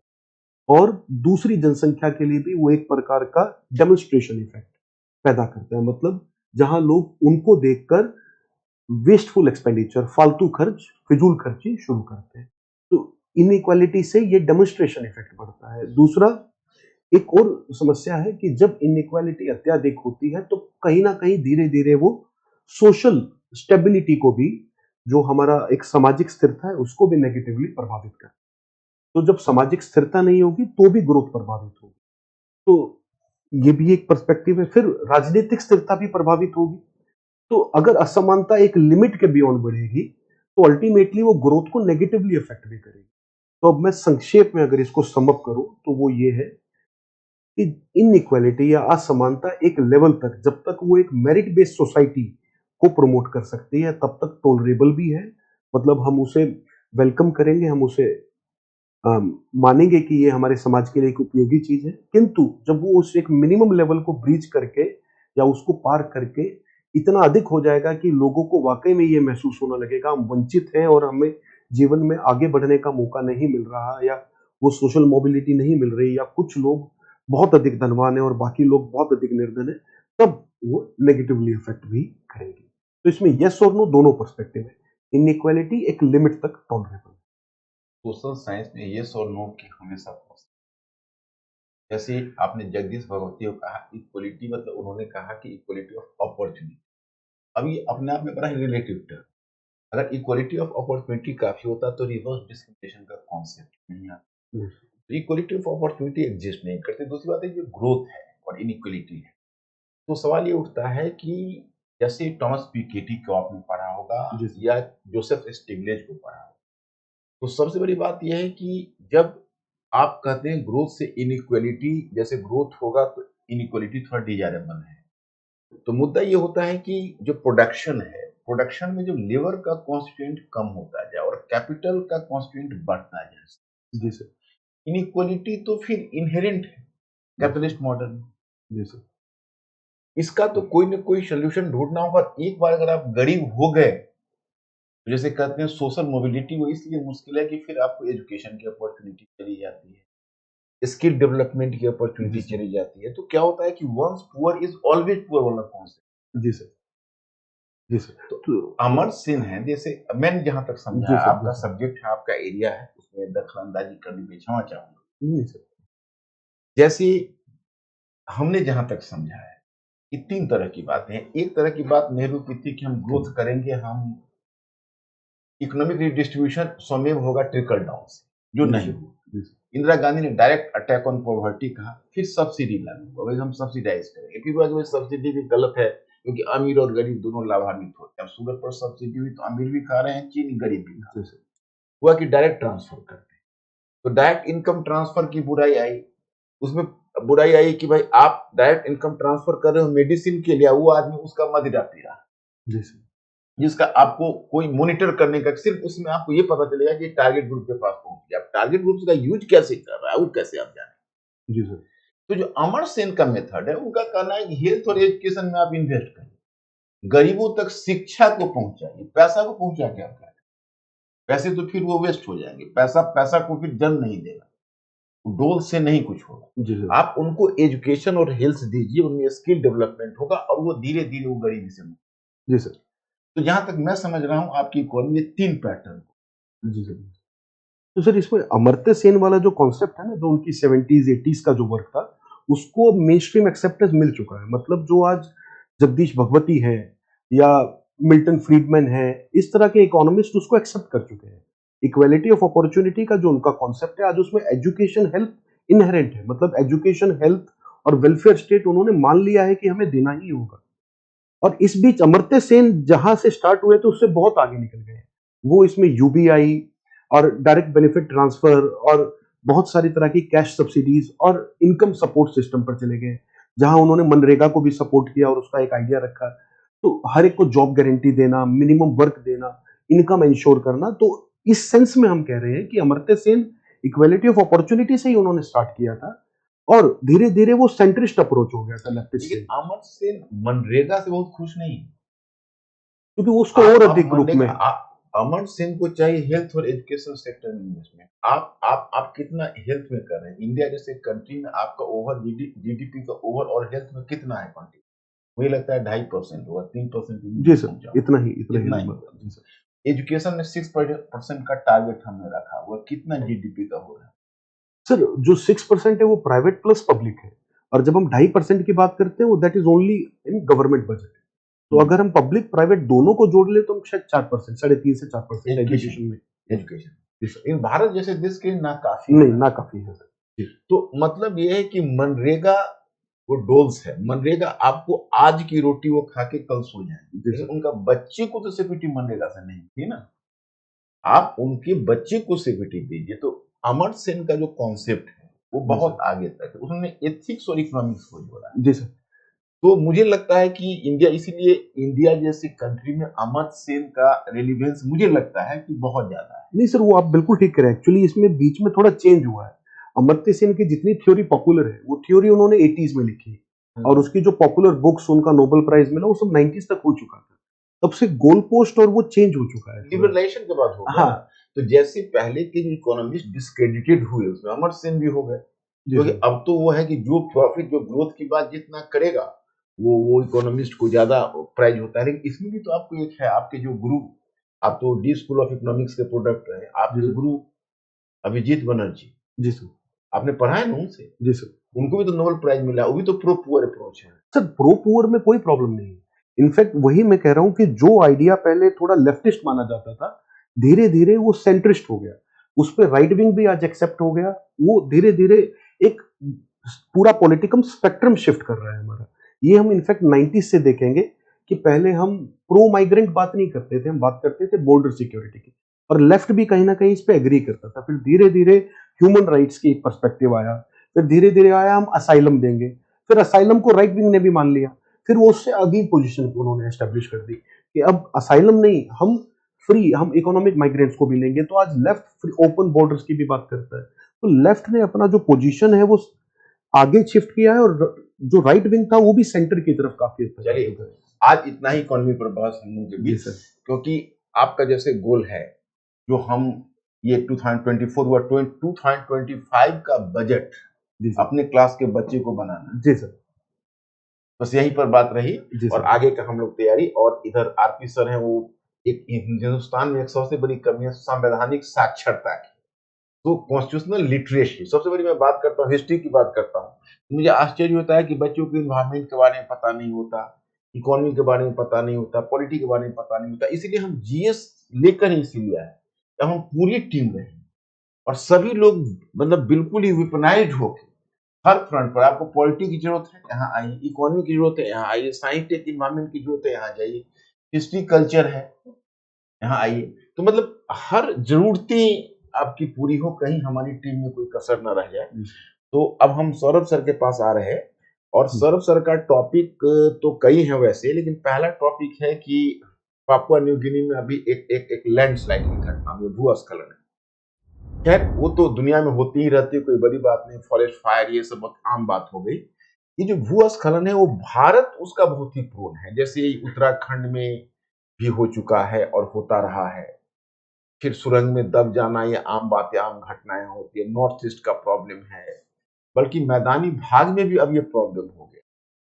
तो ऐसी स्थिति में थोड़ा सा सौरभ सर आप इस पर प्रकाश डालिए कि ये भूस्खलन जो अभी हुआ है और इंडिया के कंटेक्स्ट में आप इसमें क्या डेंजर देख रहे हैं और क्या सोल्यूशन देख है। जी सर, भूस्खलन को मूल रूप से यदि हम समझेंगे तो भूस्खलन एक ऐसी प्रक्रिया है जहां पर सॉइल का एक बहुत बड़ा भाग, सॉइल अथवा रॉक का एक बहुत बड़ा भाग खिसक जाता है, अपनी जगह से हट जाता है, वो चाहे टूट जाए या नीचे की तरफ चला जाए, जिसके कारण से एक बहुत बड़ा लैंड मास वहां से हट जाता है। और उस लैंड मास के ऊपर जितना भी जो भी चीजें हुई, चाहे वो अर्बन स्ट्रक्चर हो, चाहे रूरल स्ट्रक्चर हो, चाहे एग्रीकल्चर से संबंधित चीजें हो, फॉरेस्ट हो, वो सब हट जाता है, वहां से दब जाता है। अब मूल रूप से ये पूरा संज्ञान में इसलिए आया क्योंकि पापुआ न्यू गिनी में अभी एक बहुत बड़े स्तर पर भूस्खलन हुआ, जिसमें माना जाता है कि लगभग 2000 लोगों की मृत्यु हो गई है।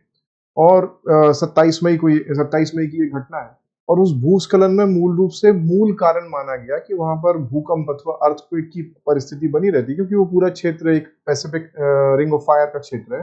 वहां पर भूकंप अथवा अर्थक्वेक की स्थिति बनी रहती है, जिसके कारण से वहां पर ये पूरी स्थिति बनी हुई है। अब प्राकृतिक रूप से देखें तो प्राकृतिक रूप से भूस्खलन के कई कारण हो सकते हैं, जैसे अर्थक्वेक एक मेजर कारण है। इसके अलावा कहीं पर अत्यधिक वर्षा भी होती है तो भी वहां पर भूस्खलन की स्थिति बनी हुई होती है, अथवा कहीं पर नए पहाड़ हैं, न्यू माउंटेन्स जिनको बोलते हैं, फोल्डेड माउंटेन्स हैं, गॉर्जेस जहां पे ज्यादा बने हुए हैं, रॉक्स जहां पर प्लेटफॉर्म में ज्यादा स्टेबल नहीं है, या सॉइल रॉक्स के ऊपर ज्यादा कंट्रोल्ड नहीं है, तो वहां पर लैंडस्लाइडिंग की कंडीशन ऑलमोस्ट बनी रहती है। जैसे कि भारत में भी हमको देखने मिलता है, जो निचले हिमालय है, नए पहाड़ हैं, वहां पर भूस्खलन की स्थिति बनी रहती है। अथवा वेस्टर्न घाट में भी देखेंगे तो नीचे की तरफ भूस्खलन की स्थिति बनी रहती है। वनस्पत महादेव और मैकाल की पहाड़ियों में आप देखेंगे, जो कि पुरानी पहाड़ी है, वहां पर भूस्खलन की स्थिति थोड़ी सी कम है और वल्नरेबिलिटी भी कम है। तो ये प्राकृतिक रूप से ये स्थिति बनी हुई होती है। अब भूस्खलन कई प्रकार से हो जाता है, जैसे एक टॉपलिंग होती है भूस्खलन में, लैंडस्लाइडिंग में। टॉपलिंग का मतलब है कि एक लैंड का, रॉक का बहुत बड़ा हिस्सा कट के, टूट के गिर जाए, अब वो बहुत बड़े हिस्से पर लैंडस्लाइडिंग कर देता है। अथवा दूसरे तरीके का होता है सॉइल फ्लो अथवा मड फ्लो। एक छोटे से हिस्से से सॉइल टूटना शुरू होती है, बह जाती है, फिर उससे बैलेंस ऊपर की बहुत बड़ी सॉइल का पार्ट वहां से स्लाइड हो जाता है, तो वो मड फ्लो हो गया। मड स्लाइडिंग भी होती है पहाड़ी क्षेत्रों में, मड स्लाइडिंग अथवा पठारी क्षेत्रों में मड स्लाइडिंग होती है, जहां पर एक पूरा सॉइल का पूरा हिस्सा ही ढह जाता है। ये खास तौर पर ग्लेशियल एवलांच के फॉर्म में भी देखने मिलता है। ग्लेशियल सॉइल्स एवलांचेस देखने मिलते हैं, जो कि लैंडस्लाइडिंग हमको हिमालय में भी देखने मिलती है। इसके अलावा रॉक टॉपलिंग है, अथवा रॉक फ्लो है, रॉक स्लाइडिंग है। रॉक्स ही अपने आप में टूट के गिर जाते हैं, बड़े बड़े बोल्डर्स या रॉक टूट के गिरते हैं, जो अनबैलेंस्ड या कच्चे पहाड़ हैं, उनमें सामान्य भाषा में हम बोले, उनमें ये रॉक टॉपलिंग अथवा रॉक फ्लो भी ज्यादातर देखने मिलता है। अब मूल रूप से लैंडस्लाइडिंग हम जनरली समझते हैं कि ये एक प्राकृतिक घटना है, प्राकृतिक कारण है, वर्षा ज्यादा हो रही है, अपरदन हो रहा है, हवा तेज चल रही है, भूकंप आ गया, वॉल्केनो आ गया, उसके कारण से लैंडस्लाइडिंग हो जाती है। लेकिन पिछले कुछ सालों में यूनाइटेड नेशंस ने भी इसको माना, United Nations framework convention for climate change ने भी इसको माना है, और यूनाइटेड नेशंस एनवायरनमेंट प्रोग्राम ने भी इसको माना है कि जैसे जैसे क्लाइमेट चेंज हो रहा है उसका एक बहुत बड़ा प्रभाव लैंडस्लाइडिंग पर होता जा रहा है।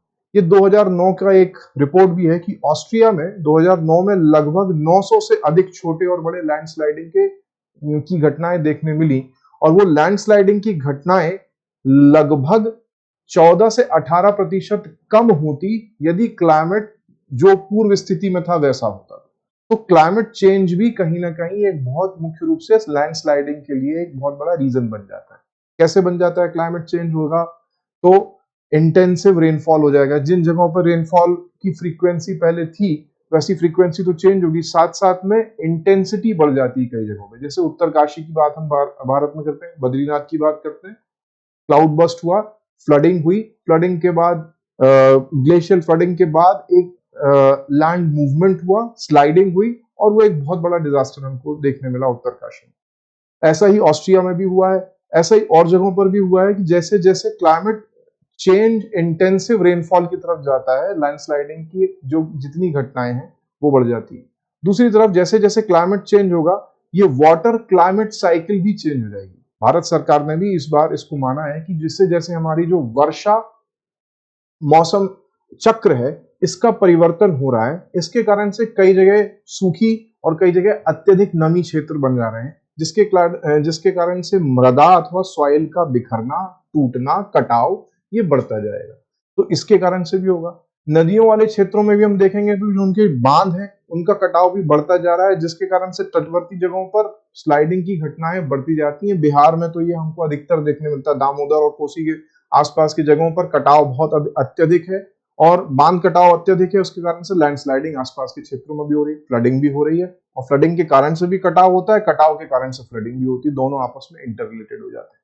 इसके बाद अगर हम समझेंगे तो वेजिटेशन के भी बहुत तेजी से लॉस हो रहा है। जैसे जैसे गर्मी बढ़ रही है, अगर हम एंथ्रोपोजेनिक डिफॉरेस्टेशन को हटा दें, मानव अथवा कृत्रिम वन निर्वनीकरण को हटा दें, तो प्राकृतिक निर्वनीकरण भी अत्यधिक रूप से हो रहा है, डिफॉरेस्टेशन बहुत तेजी से हो रहा है, जिसके कारण से वनों के द्वारा पकड़ी जाने वाली मृदा अथवा रॉक्स जो उनकी जड़ों से पकड़ जाते हैं वो हट गई है, और मृदा का अपरदन भी बहुत तेजी से हो रहा है, सॉइल इरोजन भी बहुत तेजी से हो रहा है, जिसके कारण से लैंडस्लाइडिंग की घटनाएं वहां पर भी बढ़ जाती है।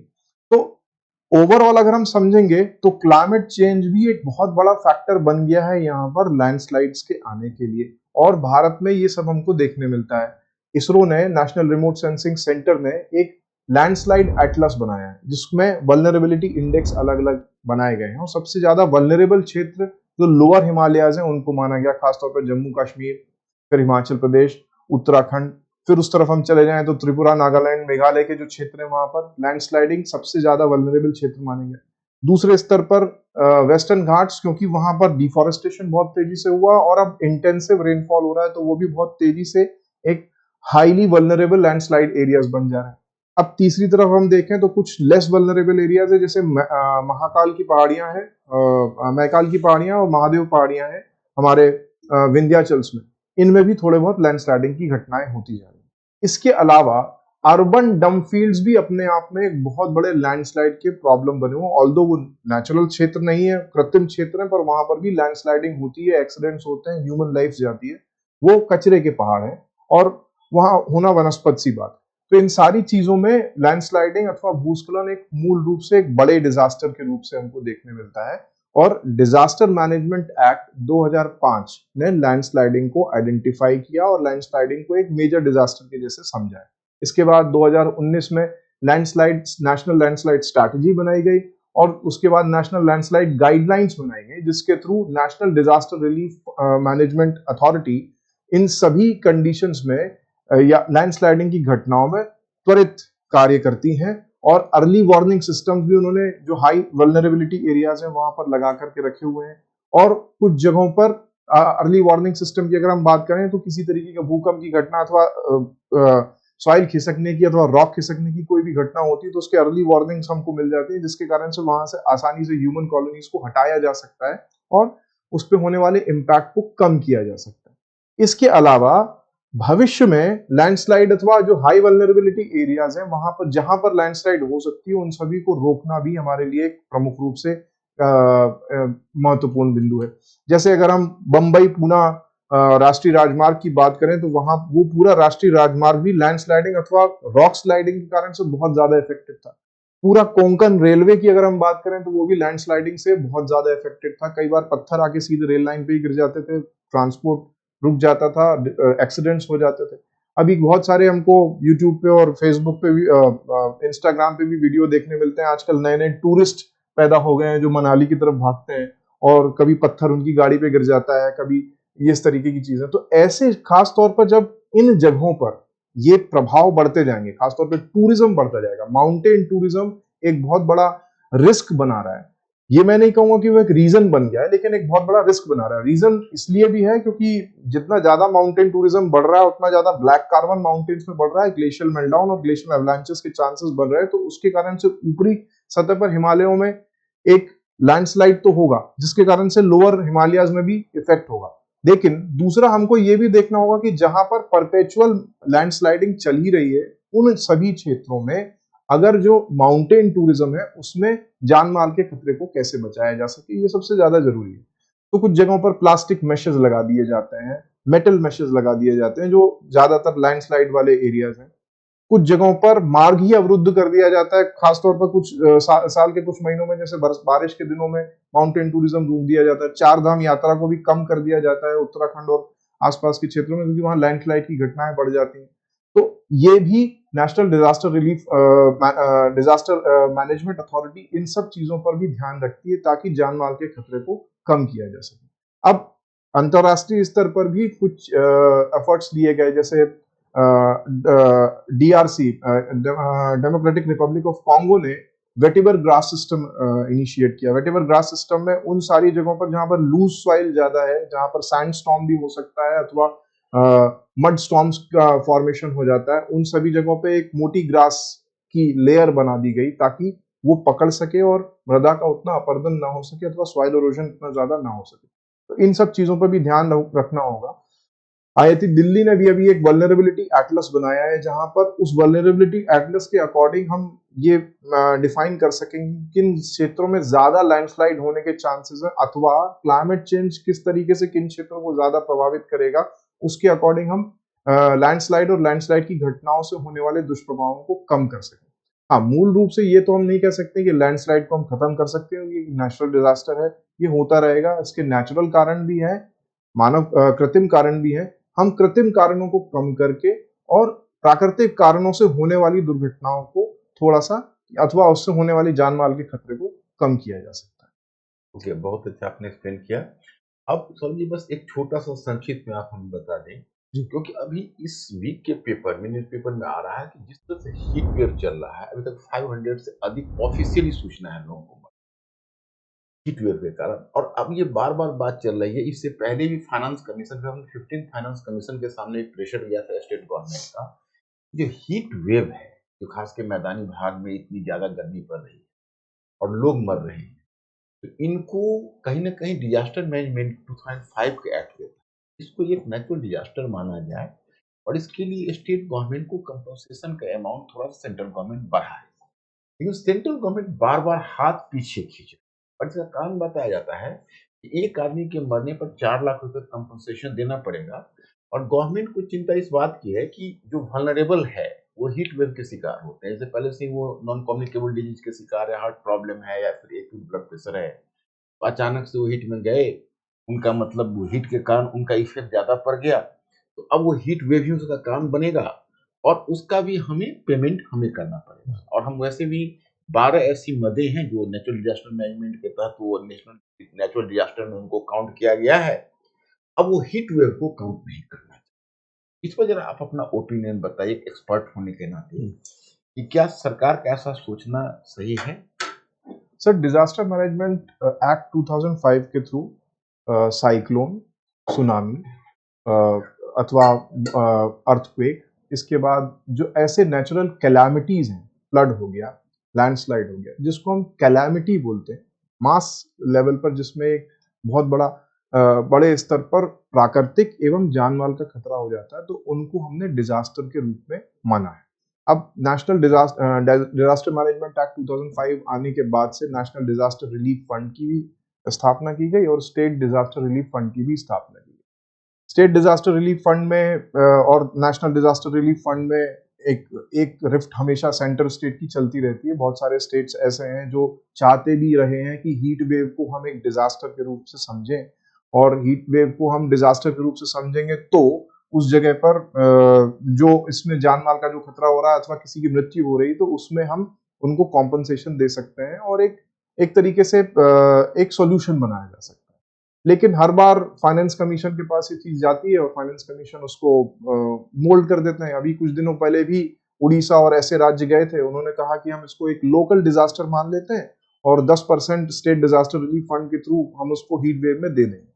तो उसको फाइनेंस कमीशन और सेंट्रल गवर्नमेंट ने बोला कि ये आपके संज्ञान का मामला है, अगर आप उसको सही समझते हैं तो आप उसको कर सकते हैं, लेकिन सेंटर अभी उसको नहीं मानेगा। इसमें दो मुख्य चीजें हैं। पहली तो सबसे बड़ी बात यह है कि हीट वेव का एक इम्पैक्ट असेसमेंट डायरेक्शनल नहीं हो सकता। अगर हम साइक्लोन, सुनामी अथवा ऐसे कैलामिटीज की बात करते हैं तो उनका एक इम्पैक्ट असेसमेंट डायरेक्शनल हो सकता है। हीट वेव एक कई जगह पर लोकलाइज भी है और कई जगह पर एक ऐसा है जहां पर डायरेक्शनल इम्पैक्ट असेसमेंट नहीं हो सकता। कई बार ऐसा भी होता है कि हीट वेव दिल्ली के अंदर है, दिल्ली के आसपास के क्षेत्रों में नहीं है, क्योंकि क्लाइमेट चेंज हो रहा है और माइक्रो क्लाइमेट चेंज हो रहा है। सबसे बड़ी बात यह है कि शहरों का माइक्रो क्लाइमेट चेंज हो रहा है, ग्रीन हाउस गैस बढ़ रही है।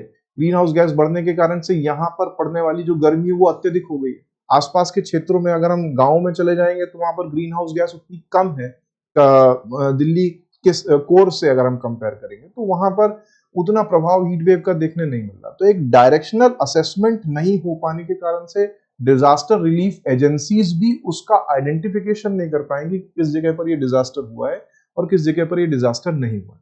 हाँ, अगर बहुत बड़े स्तर पर हम यही मान लें कि ये राज्य हमेशा ही हीट वेव से प्रभावित होंगे और इन राज्यों में ही हीट वेव होने वाली है, तो ऐसा भी नहीं है। कभी मध्य प्रदेश में भी होगी, राजस्थान में भी होगी, गुजरात में भी होगी, वहां त्रिपुरा नागालैंड में भी हो जाएगी कभी हीट वेव की कंडीशन। तो एक ये इस तरीके से समझें तो ये एक लोकल डिजास्टर के जैसे भी माना गया है।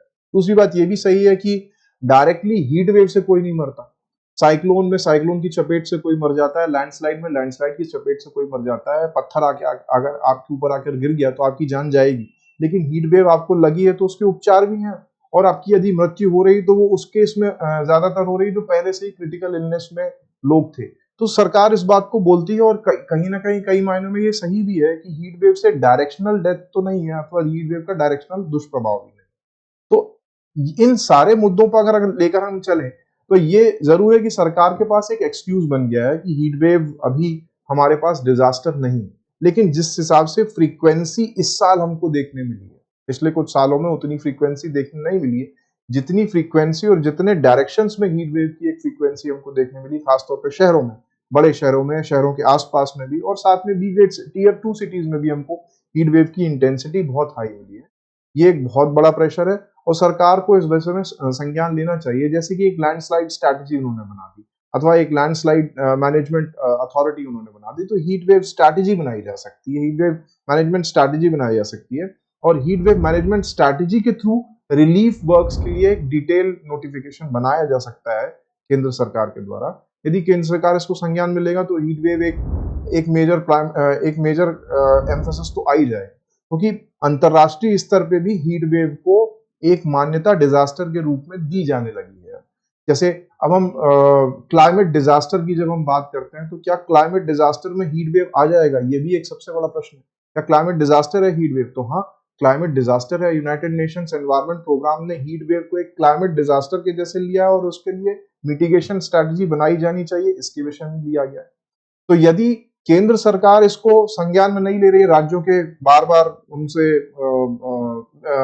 मांगने के बाद भी, तो अंतरराष्ट्रीय स्तर पर कुछ सालों में ही United Nations Environment Programme heat wave को एक क्लाइमेट डिजास्टर के जैसे आइडेंटिफाई करके उसके मिटिगेशन स्ट्रैटेजीज को अपने आप ही बनाएगी।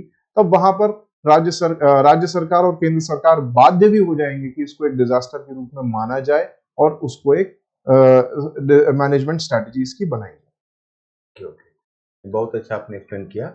अब देखिए स्टूडेंट्स, आपको प्रीलिम्स और मेंस दोनों की क्वेश्चन इंग्लिश हिंदी दोनों मीडियम में अवेलेबल है। आप इसको डाउनलोड अवश्य कर लेंगे। प्रीलिम्स में you will find here the multiple choice questions in English and Hindi both. अब इसमें बेसिकली हम लोग हिंदी में आपको डिलीवर ज़्यादा कर रहे हैं। इसकी वजह ये है कि जो इंग्लिश मीडियम के स्टूडेंट्स हैं they can very well understand Hindi, लेकिन हिंदी मीडियम वाले को फिर इंग्लिश वाले में फिर कॉपरेट करने में थोड़ी सी दिक्कतें हो सकती थी। इसलिए हम लोग उसी का यूज कर रहे हैं, लेकिन हम लोगों का एम्बिशन ये है कि दोनों के स्टूडेंट लाभान्वित हो, इससे बेनिफिट दोनों को बेनिफिट मिले इससे। तो आप लोग इसलिए हिंदी और इंग्लिश दोनों का हमने पीडीएफ लगा दिया है, और आप इसको डाउनलोड करना ना भूलेंगे प्लीज। अब लास्ट में मैं चर्चा करना चाहूंगा, क्योंकि फॉरेन पॉलिसी में अब नई गवर्नमेंट फॉर्म हुई है, तो एक बात उठी है, क्या फॉरेन पॉलिसी में कोई चेंज हो सकता है? देखो, चेंज का कोई सवाल नहीं। पिछली बार में हम लोगों ने डिस्कस किया था, याद होगा पिछले वीक में, कि कोई ऐसा मुद्दा बनता नहीं है, कोई भी ऐसी गवर्नमेंट प्रोविंशियल है नहीं जिसका अपना कोई वेस्टेड इंटरेस्ट हो तमिलनाडु की तरह से। अब इसमें जो गवर्नमेंट दो मुख्य घटक पर टिकी हुई है, बिहार और जो पिछले में आपको आरपी सर ने भी ये मुद्दा हाँ जी। उठाया था कि बिहार गवर्नमेंट के और उसके बाद आंध्र प्रदेश के गवर्नमेंट के, तो अब ये दोनों के को लेकर कोई ऐसा नेबरहुड का मुद्दा है नहीं। वही अगर बंगाल गवर्नमेंट होता तो हम बांग्लादेश को लेकर थोड़ा कंसर्न हो सकते थे, या फिर अगर पंजाब गवर्नमेंट होती तो फिर पाकिस्तान को लेकर हम थोड़ा कंसर्न हो सकते थे। अगर तमिलनाडु गवर्नमेंट होती तो फिर हम श्रीलंका के साथ रिलेशंस को लेकर हो सकते थे। तो कोई फॉरेन पॉलिसी में चेंज की कोई चीज दिख नहीं रही। मिनिस्टर्स भी वही है। एस जयशंकर को फिर पुनर्स्थापित किया गया, और एस जयशंकर ने आते ही कहा कि हम अपने जो नेबर फर्स्ट है पॉलिसी उसको जारी रखेंगे। दूसरी बात है कि मोदी जी जब 2014 में पहली बार जब उन्होंने पोस्ट टेकिंग किया था, उस समय तो सभी आदमी को थोड़ा सा एबनॉर्मल लगा होगा, क्योंकि सभी मेमोरी में है कि मोदी जी ने अचानक पूरे 60 नेशंस के हेड ऑफ गवर्नमेंट को इनवाइट कर दिया था अपनी शपथ ग्रहण। ये पूरे भारतीय इतिहास में पहली परंपरा थी। हम लोगों को भी थोड़ा सा अटपटा लगा था, भाई ये सभी आ जाएंगे कि नहीं आ जाएंगे, लेकिन आ गए थे उस समय भी, और 3 बार से इस परंपरा का निर्वाह कर रहे हैं। तो अभी तक तो हमने बहुत सारी डिप्लोमेसी सुनी थी। क्रिकेट डिप्लोमेसी सुनी, वो भी हम लोगों ने देखा था, जो कानपुर में भी हुआ था। उसके बाद फिर हमें याद है कि मोहाली में भी जब मनमोहन सिंह की मनमोहन सरकार सिंह थी, जी सर। तो उस समय ये चीज हुई। और एक श्राइन डिप्लोमेसी भी देखी, जो अचानक से जब पाकिस्तान के हुक्मरान जब अजमेर शरीफ में आ धमके थे। लेकिन इसको हम कौन सी डिप्लोमेसी कहे? आरपी सर, आपके एरिया की चीज है इंटरनेशनल रिलेशन का। कोरोनेशन डिप्लोमेसी भी तो नहीं कर सकते हैं, क्योंकि कोई राजतंत्र का कोरोनेशन नहीं है। तो इसको शपथ ग्रहण डिप्लोमेसी कहें या क्या कहें, वोट टेकिंग डिप्लोमेसी। तो मोदी जी के वोट टेकिंग डिप्लोमेसी का एक अंश है, जिसमें वो एक तरह से सिग्नल देते हैं अपने पड़ोसियों को कि हमारा इंटेंशन क्या है। तो इन्होंने पड़ोसियों को यही सिग्नल दिया कि देखिए, आप घबराइए नहीं, भले ही हमारी बीजेपी पार्टी को स्पष्ट बहुमत नहीं मिला है, लेकिन हमारी पॉलिसी में कोई चेंज नहीं हो। और इसमें जो 7 हेड ऑफ द गवर्नमेंट्स आए, उसमें सबसे एक दिलचस्प तथ्य है कि इसमें मोहम्मद मुइजी का आना एक अपने आप में आई कैचिंग चीज है। क्योंकि अभी अभी तक, मतलब इस पर एक किसी शायर ने कहा कि कल तक जो हमें मरने की करते थे दुआ, रो रहे हैं आज जनाजे पे सिस्कियां लेकर। तो आउट इंडिया कैंपेन चलाने वाले मुइजी आज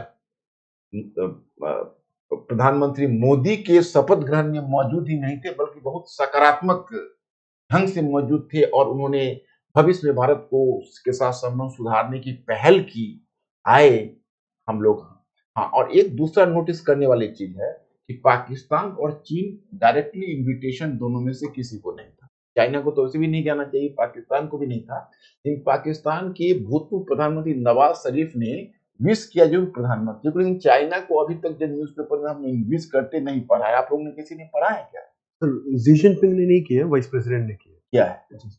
तो शी जिनपिंग को डायरेक्ट करना चाहिए था। अब यही है अभी तक का डेवलपमेंट। तो फॉरेन पॉलिसी में एस जयशंकर ने जैसा सिग्नल दिया है, कोई चेंज नहीं होने वाला है। और बाकी हमारे जो एक्सपर्ट्स हैं वो सारे टॉपिक को आज के इस वीक में निपटा चुके। और कुछ चीजें हैं जो मैं सौरभ सर से अगले एपिसोड में, किसी एपिसोड में, क्योंकि इंडिया का जो एयरक्राफ्ट कैरियर है वो काफी चर्चा में है, और ये 3rd एयरक्राफ्ट कैरियर के लिए इंडिया ने प्रयास किया है। और इसमें आपको कोचिंग शिपयार्ड लिमिटेड ने पहल की है। इससे पहले मैजेगन डॉक ने किया था, लेकिन वो चला गया था, हाशिए पर चला गया, वो मतलब एक तरह से समझो तो भूल गया अपनी टेक्नोलॉजी को। लेकिन इस बार इंडिया ने निर्णय लिया है कि अब हमारा जो एयरक्राफ्ट कैरियर है उसका अपना होममेड और होम टेक्नोलॉजी डेवलप करेंगे। तो इस पर आगे सौरभ सर आपकी चर्चा करेंगे। साइंस एंड टेक्नोलॉजी का विषय है ये, और डिफेंस टेक्नोलॉजी का विषय है, तो हम लोग अगले एपिसोड में इस पर बात करेंगे। तो आज इस मंथन को ही समाप्त करते हैं। एक बार फिर हमारे वो स्टूडेंट्स जो प्रीलिम्स के एग्जामिनेशन में अपीयर हो रहे हैं, उस बात को याद रखिएगा, एग्जाम हॉल की भी अपनी स्ट्रेटेजी होती है जो आपको सफल बना सकती है, और उसकी सबसे बड़ी स्ट्रेटेजी है कि लास्ट क्वेश्चन तक फाइट करना है, लास्ट पेपर तक फाइट करना है। हाँ, एक मैं हिदायत दूंगा, एक क्योंकि हम लोग स्टूडेंट होने के नाते इस चीज को झेल चुके हैं, 2 पेपर होता है। फर्स्ट पेपर कंक्लूड होने पर जब तक सेकंड पेपर कंक्लूड ना हो जाए, फर्स्ट पेपर को डिस्कशन नहीं करना चाहिए सेंटर पर। चाहे कोई कितना भी उकसाए, उनको यही कहिए कि हमारा ये प्रिंसिपल है कि जब तक हम सेकंड पेपर समाप्त कर नहीं कर लेते, हम फर्स्ट पेपर का डिस्कस। तो चलिए आज यहीं पर समाप्त करते हैं, और फिर अगले एपिसोड में मिलेंगे, क्योंकि जून तक तो हम आपके साथ हैं। तो thank you very much, we will see you.